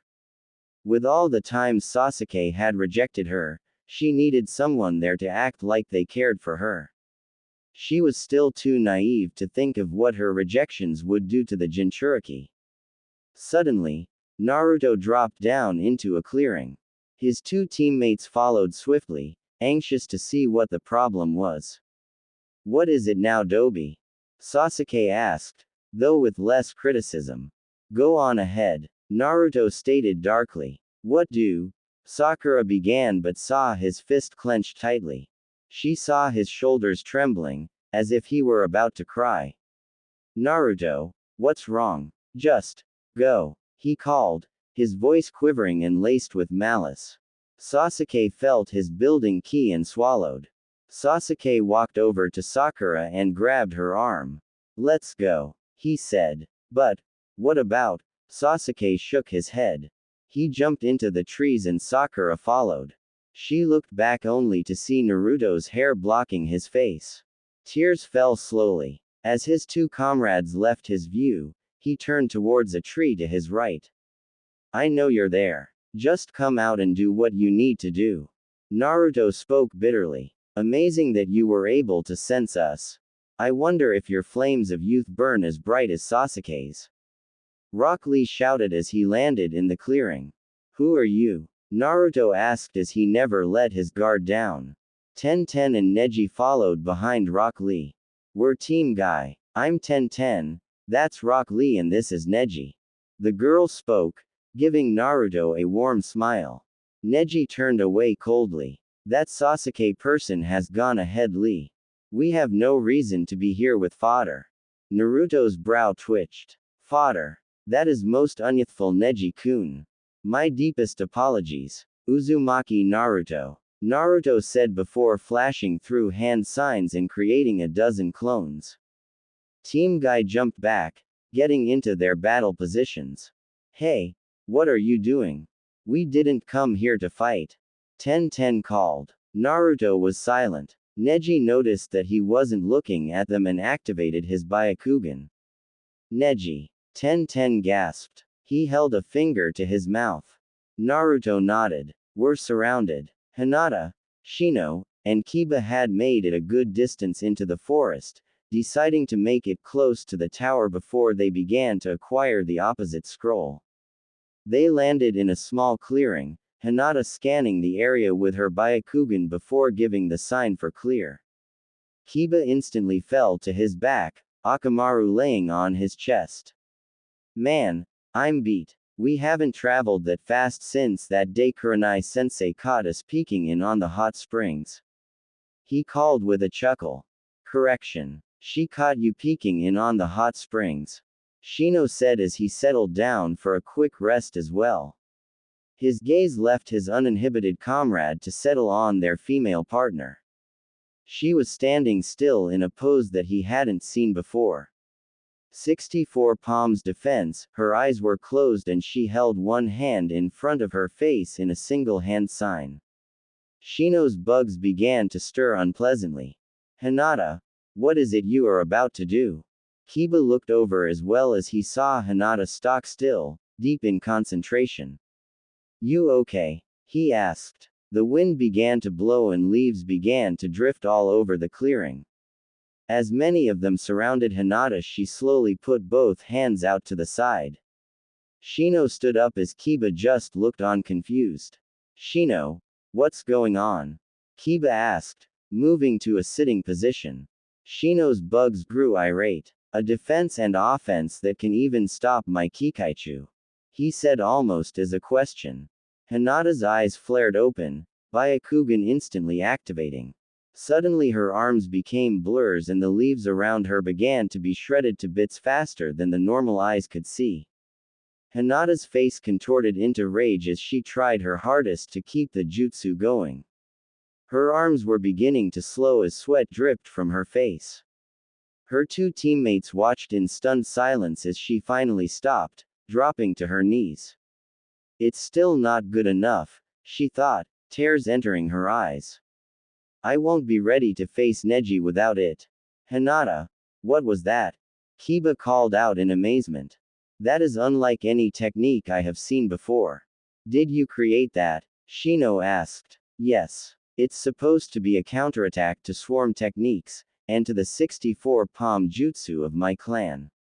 She breathed out. I've been working on it for several months now, but I haven't had the time or the skill to finish it. But you just diced those leaves to bits.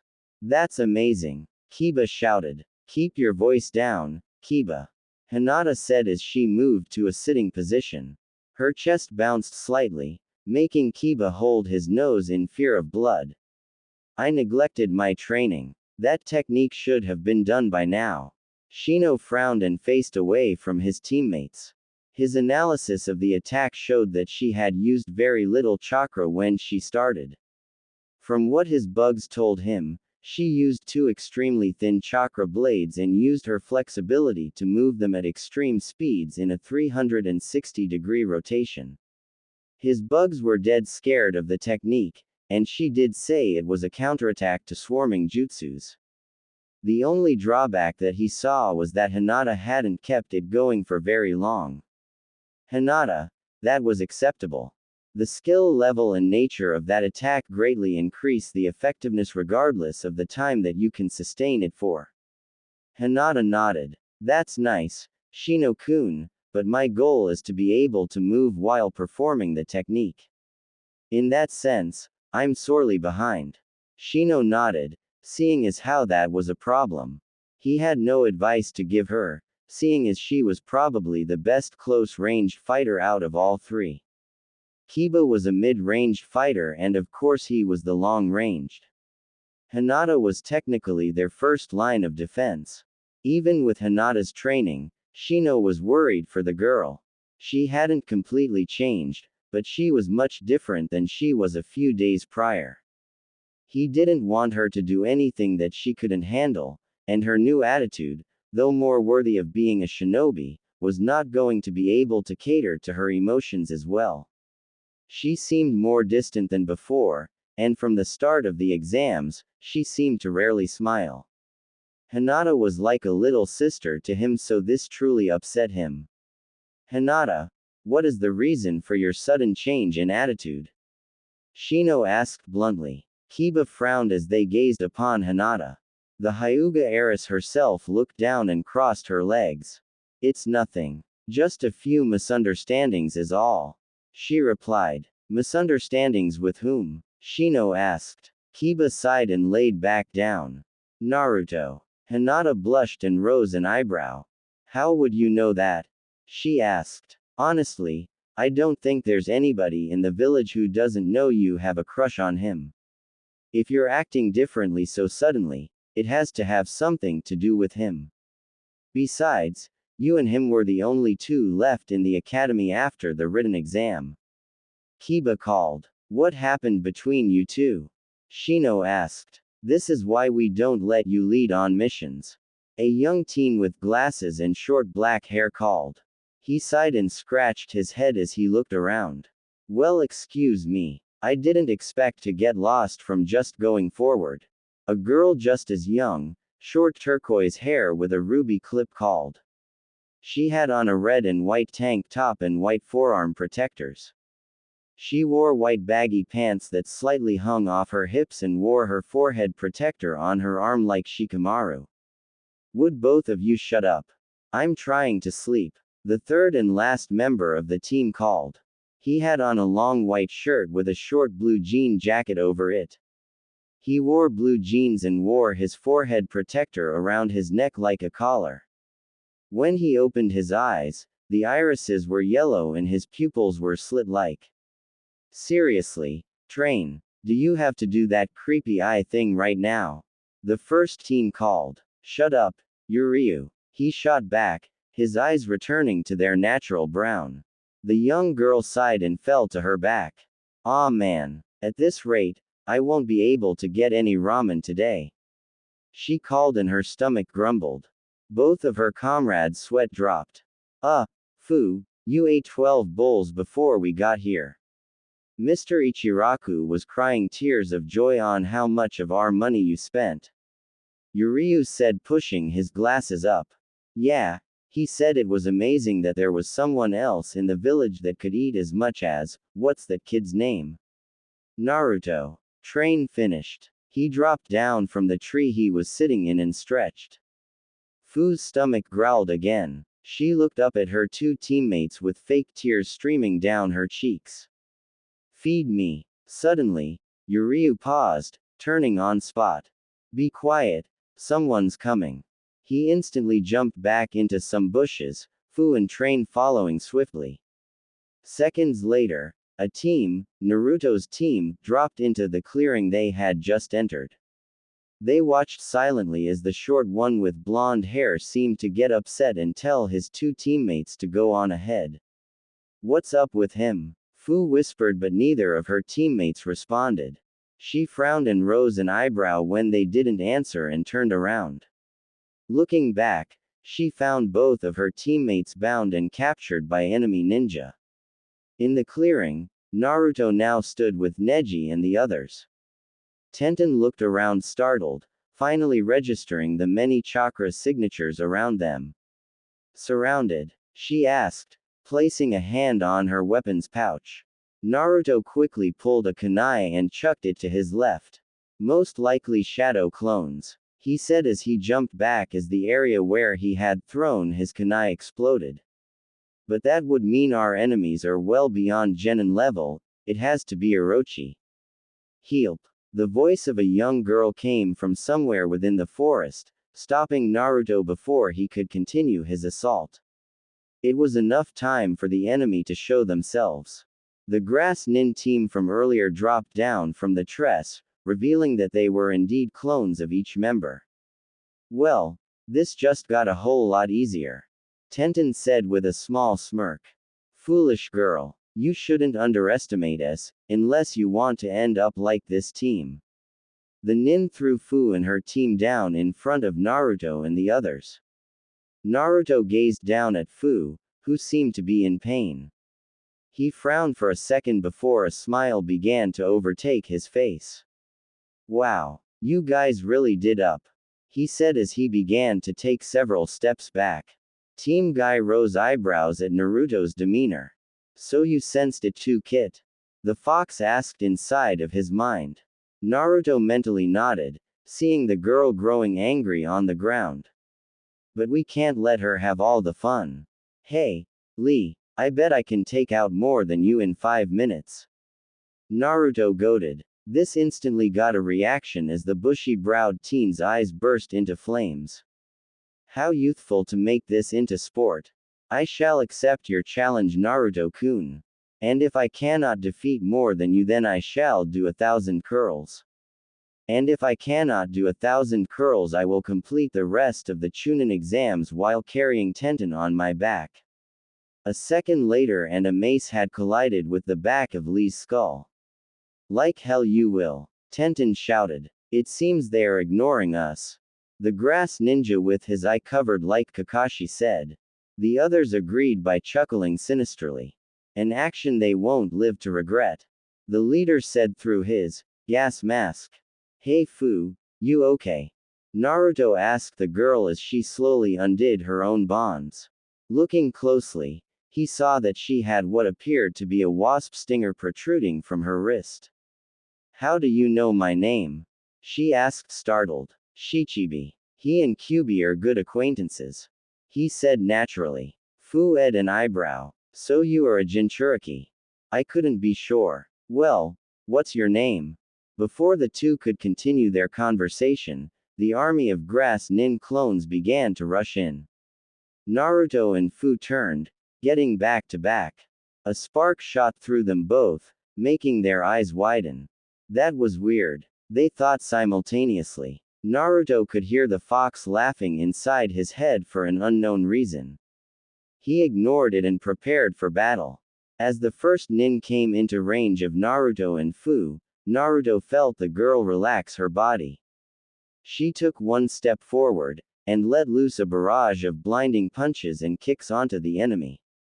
The clones seemed to be convulsing, not even having time to disperse as the small girl continued her attack. Looking into her scarlet eyes, Naruto saw that she had become emotionless. It was a skill that he wished he had, but because of some of the repercussions, had never tried to achieve it. Locking away your emotions while you're fighting makes it so you won't hold back, but it also tends to get the better of your senses. Going all out against a friend could hold deep consequences, physically and emotionally. With a final spin kick, Fu sent the clone flying and dispersing into a silent puff of smoke.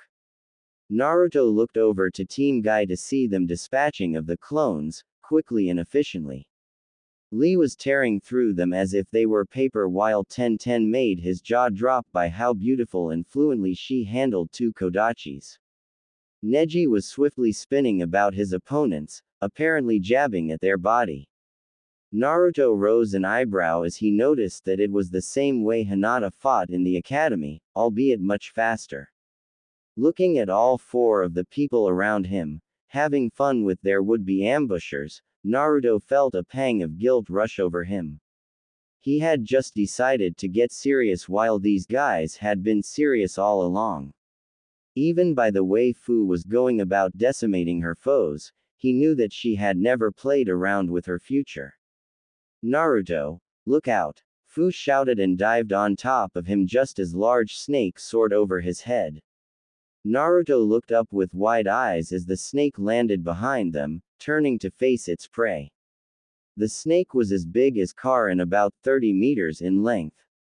Naruto scowled, both at losing his focus on the battlefield, and at forgetting key factor in the Chunin exams. He faced the Grass Nin team just to see one of their members dashing off in the direction that his own team had been going. That's him, that snake bastard.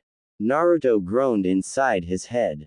Naruto. Tenten called. You two take care of that snake while me and the guys finish these clones off. Think you can handle it? Naruto gave a thumbs up to the bun-haired girl. No sweat. You sure? Fu asked. You just spaced out, and if it weren't for me, you'd be getting digested right now. Oh, shut up. Naruto replied, getting a cute giggle from the girl. He was even more impressed that even while in battle, she could still hold on to her emotions while trying to lock them away. This girl was strong, but being a Jinchuriki meant that you had to be. Shall we? The girl asked, holding her arms out, indicating for Naruto to go first. Yes, we shall. Naruto elegantly pulled a kunai and flipped it reverse-handed. Fu held one upright in a fighting stance. They darted towards the snake, crossing in front of each other as they went. The snake eyed the two hungrily. Since Naruto was the first to reach the beast, it struck down at him. Naruto threw the kunai into the air and then used a substitution jutsu. He appeared in place of the kunai high above the snake. The snake's fangs embedded into the ground, giving Fu time to jump on its head and then leap upwards. Naruto grabbed the girl's hand and spun, slinging her even higher into the air. Fu threw her own kunai into the air above her so that Naruto could once again substitute and appear so high in the air, the snake seemed like a small worm. Flashing through hand signs, Naruto held his fingers to his lips. Fu smirked as she began to move her hands and form chakra. The chakra burned red until it burst into a ball of flames in her hands. She winked at Naruto. Fuden. Kei's Yari. Wind Javelin. Kaden. Ryusei Aki. Meteor Fall. Naruto blew the powerful stream of wind down towards Fu's ball of dark flames. When the wind collided, Fu spun, slinging the now blue flames even faster towards the ground. The all-out inferno roared and seared even the air as it sped towards the waiting snake. The resulting impact created a huge explosion, sending a shock wave out in all directions. Team Guy was just about finished with the clones, however, once the blazing attack hit the ground, they were forced to move swiftly to escape the blast. The remaining clones in the clearing were incinerated, and some of the forest land around the area was reduced to ashes. Naruto began to fall back down towards the blazing ground. Looking at Fu, he saw that she had two fast-beating dragonfly wings on her back. She caught Naruto's arm and slowly took them to the others that were waiting. Seeing the shocked looks on the others' faces, Fu retracted the wings and looked away sadly. What was that? How are you two so strong, and why did she just have wings? Tenten called. Fu's head was down and she bit her lip. The looks they were giving her were just like that of her own village. Fear and confusion. It's a Kekkei Genkei. She's a distant relative of the Aburame clan. Naruto explained. Fu's head shot up and she stared at Naruto with wide eyes. Naruto had a small smirk on his face. She looked back and forth between Team Guy and Naruto.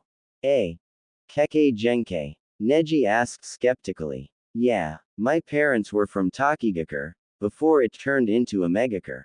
Rain Village. Fu said, trying her hardest to play off of Naruto's bluff with a truth. Oh right, I remember Dad telling me that some of Konoha's ninja were sent to Takigakure after the First War. Most of them stayed to make sure the village could be rebuilt. Tenten noted. Neji closed his eyes and folded his arms, apparently accepting the answer. My parents died after the war. My father couldn't take care of me and my mother died after giving birth to me. Fu said sadly, making Naruto frown. He knew all too well the pain of growing up without parents, on top of being a Jinchuriki. For some reason, he felt that he and Fu had a greater connection than anyone he had met in his life. Her mannerisms, her posture. They were all similar to his. But as her skills show, she probably had it worse than he did. The sound of groaning caught all of the Genin's attention. Excuse us, but can you untie us now? Train called as he and Yuryu were sitting back to back by Rock Lee. Lee knelt down and undid their bonds. Who are you guys? Yuryu straightened his glasses before clearing his throat. He walked over to Tenten and knelt before her, grabbing her hand. Milady, we are but a humble team of genin from Omegakure. We are here to assist you, and should be regarded as tools in the presence of a beauty such as yourself. Suddenly Yuryu froze up as Fu jabbed him with a sharp stinger protruding from her wrist. He fell over and Fu began to drag him away by his leg. Come on Casanova, we get enough of this in our own village. Tenten's sweat dropped but blushed nonetheless. It was rare for anyone at all to hit on her, so it actually just made her day a whole lot better. She held her head up a bit higher, unbeknownst to her two teammates. I hate to cut this short, but I have a feeling that my team is in over their heads right now. Naruto called, preparing to run after his team and the grass ninja that had gone ahead. When he turned, Fu suddenly grabbed his wrist. Naruto faced the girl to see her with a slight blush and uncertain look on her face. You sense it too, don't you? She asked. Naruto looked at the worry in the girl's eyes and once again saw himself in them. He smiled warmly at the girl, hoping to ease her worries even if just a bit. Yeah, but I have no intentions of fighting it.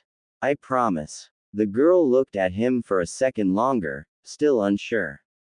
What confused her even more was the fact that she was worried about this person she had never met before. Maybe it was just because they were both Jinchuriki, which would have been a likely and plausible reason. However, she felt something more than that. Something about him, and him alone, made her want to be there by him. With a sigh she stepped next to the blonde. I guess we don't have a choice now, do we? She asked in fake exasperation. Naruto rose an eyebrow. Fu, what are you doing?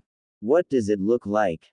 I'm coming with you. But you said yourself, it's something up ahead. That I won't let you take on by yourself. You saved me and my team, so now it's time for me to help you out. The smile that she gave Naruto reminded him too much of Hinata's, and he found himself looking away with tinted cheeks and scratching the back of his neck. Naruto, what are you two? Before Tenten could finish, Naruto and Fu darted forward, going a speed that made Rock Lee's flames ignite once again. Pulled by the urge to catch, or best the two, Lee threw himself forward as well. Having no other choice in the matter, Train, Yuryu, Tenten and Neji began to follow at a leisure pace. As the two darted side by side, Naruto and Fu glanced at each other from the corner of their eyes. When their eyes met, everything around them seemed to fade. Ah, here are the two honorable bastards now. The gruff voice of the Kyuubi boomed as Naruto and Fu appeared between two similar cells. It was obvious, once again, that the Kyuubi's cell was bigger. However, the seal on the Shichibi's cage seemed to be in perfect condition. Do I even want to know what you two were talking about? Naruto deadpanned. He gazed over to Fu's cell to see the Shichibi hovering by 6 extremely fast beating wings. The monster was a large blue beetle with 6 wings and a stinger, which indicated 7 tails. With a large horn on its head, and 2 freakishly large arms, the monster looked more grotesque than anything Naruto had seen in his life, including the Ikibi. But, outside of appearances, Naruto could feel a strong sense of pride radiating from the demon. "Long time no see, shithead." Fu called to the demon with a wave. "And to think I was starting to miss your company." The Shichibi feigned hurt and chuckled along with the Kyubi. "So, do you guys have a history, like with Kyubi and the Ikibi?" Naruto asked. The Kyubi shrugged. "Nah, we just like to beat the shit out of each other once in a while." "What do you mean beat the shit out of each other? You used to whip Mai from the Bunta's castle to that damn snake's lair." Naruto and Fu couldn't help but laugh at the demon's unfortunate friendship with the Kyubi. When things began to grow quiet, Naruto saw the 2 demons eyeing him. He looked between them both in confusion. "What? Something on my face?" That's when he turned his gaze to Fu, to see the girl eyeing him somewhat dangerously. The Shichibi folded its massive arms. "Emotions cannot be hidden inside of the mind. Kid, run for it." Naruto swallowed as he saw Fu lick her lips. With a gleam in her eyes, she jumped towards the blonde, pinning him to the ground in one swift movement. "Honestly, she reminds me of the Nibi. Two-tailed cat," the Kyubi said with a shiver, though with a hint of reverie. Shichibi nodded his head in agreement. "I think she would have made a better tenant than I." Then the demon grew a small smile. "And I think you would have much more preferred to meet the Nibi today than myself." Everything went silent again, including Fu, who still had Naruto pinned to the ground and was only an inch from his face. Both genin looked up towards the Kyubi to see the already red fox, blushing. "Oh, no way," Naruto called through fits of laughter. You've got a crush on the Nibi. Kit, I will give you nightmares until you're 66 if you don't drop it right now." The Kyubi huffed and then turned to the other cage. "And now I remember why I used to beat you all the time. You couldn't keep your damn mouth shut. Hey, by the time you told her anything, the gobi would have had her eating out of his paws." Five-tailed wolf. As entertaining as this may be, Fu, we need to get back now. Naruto slowly inched the girl from atop him, getting a sad groan from her. He stood and offered the turquoise-haired girl a hand. The girl grinned and faded away without taking his hand, leaving a stunned blonde in her wake. I'm in trouble, aren't I? Kit, between the nice Hyuga girl and Fu, you're a dead man." Naruto held his head in frustration as he began to fade from his mind. "I'm not with either one of them and shit's gonna hit the fan." Out in the real world, Naruto and Fu slowed to a halt as they came to a clearing. Naruto instantly frowned as the grass enin he was after was nowhere in sight. Instead, he found Sasuke unconscious on the ground, Sakura with a kunai in hand, as well as having her hair cut, and the 3 sound kin and her team, facing the beat-up girl. In the 3 seconds it took for Naruto to register the scene, his anger flared. In the blink of an eye, he dashed into the clearing, sliding to a halt in front of Sakura. "What the is this?" he growled out. Sakura's eyes widened as Naruto appeared seemingly from nowhere. Her eyes took in his features, his stance wide and his hair blowing beautifully in the wind since his hitai hung from the back of his cargo pants. His dark blue shirt had the sleeves trimmed neatly where he had torn them. Her confusion of Naruto's attire and her curiosity in it was overshadowed by the joy she felt from seeing her teammate. She began to sob lightly.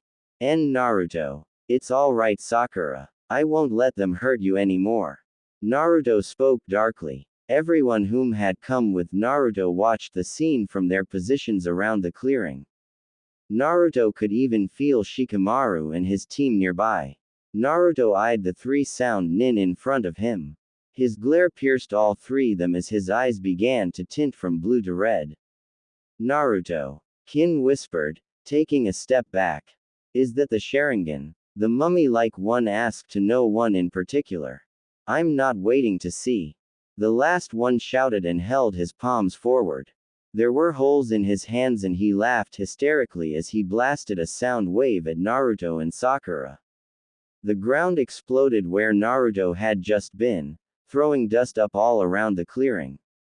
What just happened? Yuryu asked, worried for the blonde that Fu seemed to have taken a liking to. He dodged it, but why is he so fast? Neji spoke with a bit of venom. Naruto's speed rivaled, if not surpassed that of Lee's at that moment, with his weights on. Neji wouldn't have thought it possible, especially by someone he knew was considered the dead last of that year's graduating genin class. In the clearing, Naruto stood on a branch of the tree where Sasuke's body was resting. He held Sakura bridal style, his gaze still set as stone on the three below him. Fast little punk. Zakuzu called and aimed his palms up at Naruto. He began to fire rapid sound waves. Naruto would seem to vanish and reappear on another branch, still in the same position with Sakura along for the ride.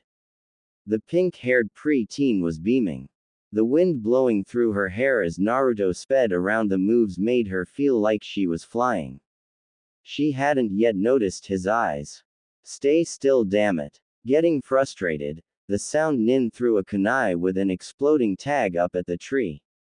Naruto tossed Sakura upwards, making her yelp ironically girlishly, before flaring through hand signs and inhaling deeply. Fuden. K's Yari. The wind javelin tore the tag to shreds, as well as deflecting the kunai. The bladed wind slammed down right in front of Zakuzu, knocking him off his feet. Naruto caught Sakura again without so much of a twitch. This time, Sakura did notice his eyes.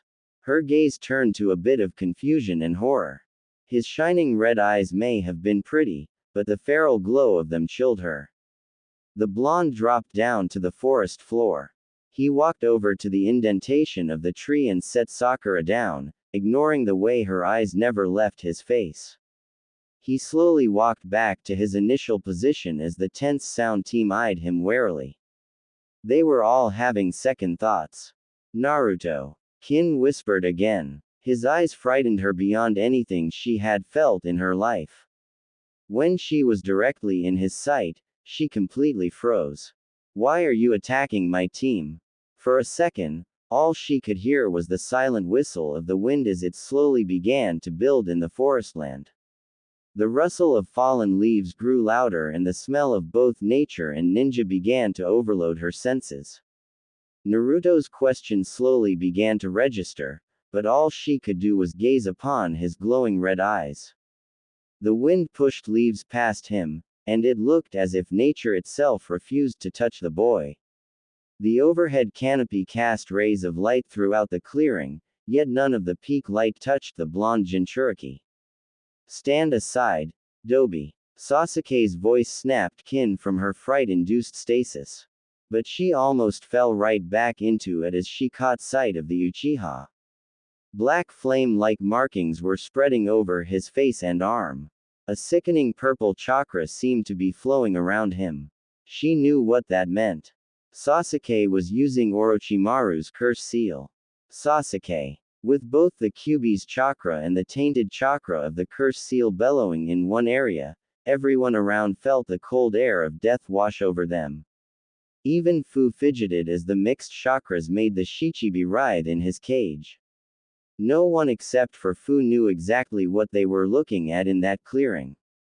Go sit with Sakura so you won't get hurt. Sasuke chuckled as he flexed his fingers. The power flowing through his veins felt unreal. He felt as if he could his brother 10 times over. Naruto grimaced as his nose burned. The overwhelming smell of decay and snakes filled his nostrils. It was all wafting from Sasuke. Sasuke's sight set onto the sound team. When he took one step forward, Naruto appeared right in front of him. Get out of my way, Naruto. I'm going to make them pay for thinking they could attack us. Sasuke, that power you're using is bad for you. Sasuke paused. Then he began to laugh. How can something that feels so good be bad for me? Get out of my way, Dobi, or all you too. Naruto didn't move. Him and Sasuke stood face to face, neither blinking. Naruto's calm gaze and Sasuke's hysterical smirk sent shivers down the spines of all who could see them. Fu, is he, you know? Train started whispering. Fu's eyes showed sadness, but she nodded anyway. Yeah, he's like me.